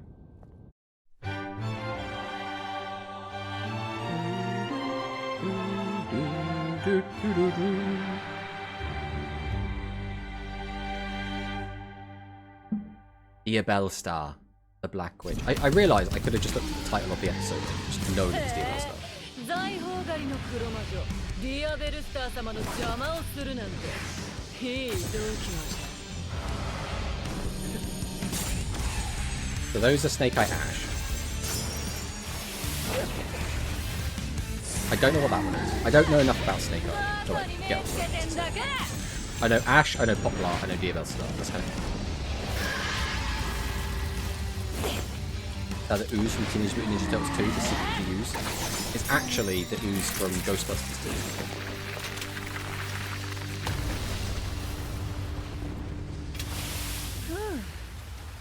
楽勝楽勝と。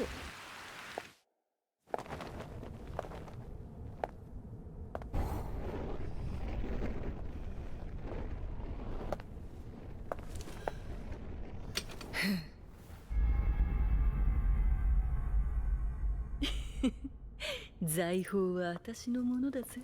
What is sinful spoils? Like cursed treasure?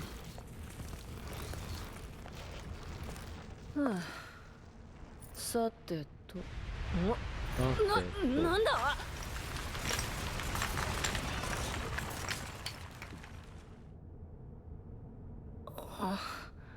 収まった。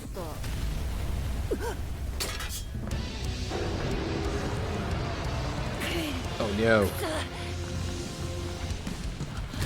おいおいおいおい、冗談きっつ。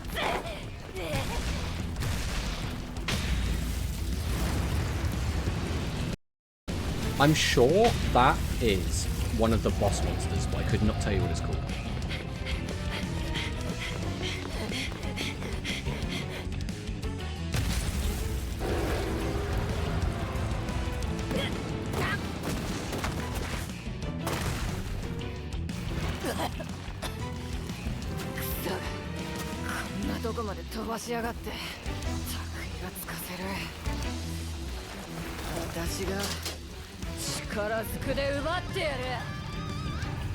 The music's really good, isn't it? I mean, it always is, to be honest. They never get the music wrong.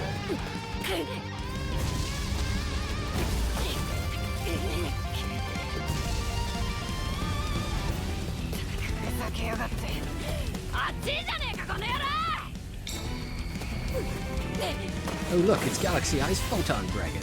I don't think it is actually, but you know, I'm not gonna. I don't want to burst your balloon.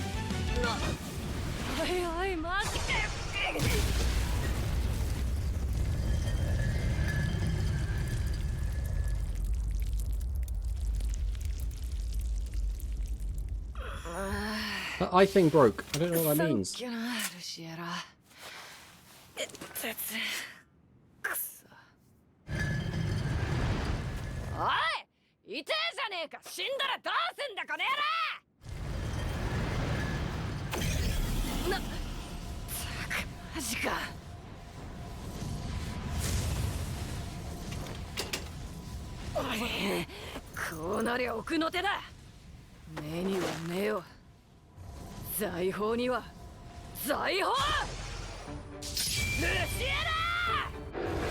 Okay, we made a big sight.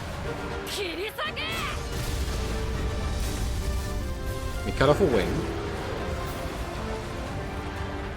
What's the thread about?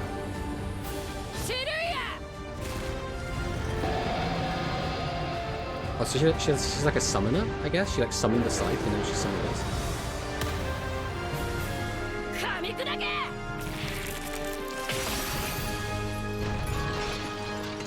How did she win? Flander just 3,000 attack, but Shimmy is 25. I don't know, quick spell. Put yourself in a spell trap zone now. Again, I have so little experience with Snake Eye. I genuinely just do not know what I do.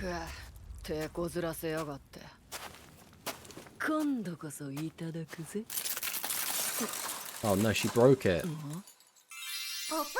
That's Poplar!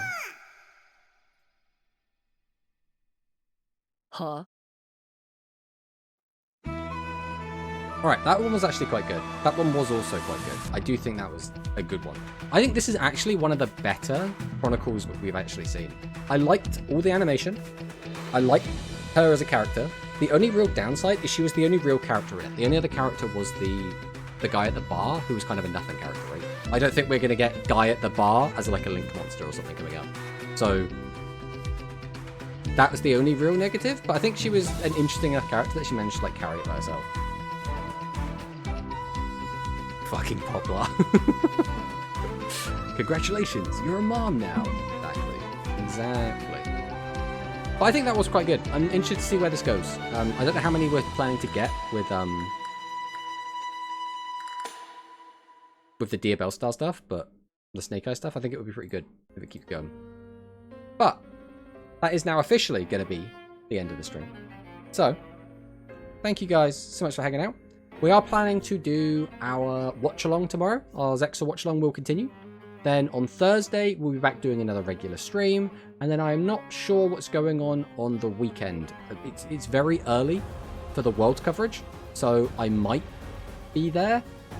If I do, I'll probably be hanging out, because Grand has already said that he's streaming it. So I might hang out in Grand's chat, or I might get in DC with Grand, depending on what's going on. If it's already too busy in there, then obviously I won't bother with that. But if that is the case, I will be around for that. I'm not sure what's going on with our Sunday stream, because I might just want to sleep. If I stay up or get up early on Sunday to do world stuff, I might just sleep instead of streaming on Sunday. So we'll have to wait and see. But thank you so much for hanging out. It's a pleasure as always, and I'll see you next time. Goodbye!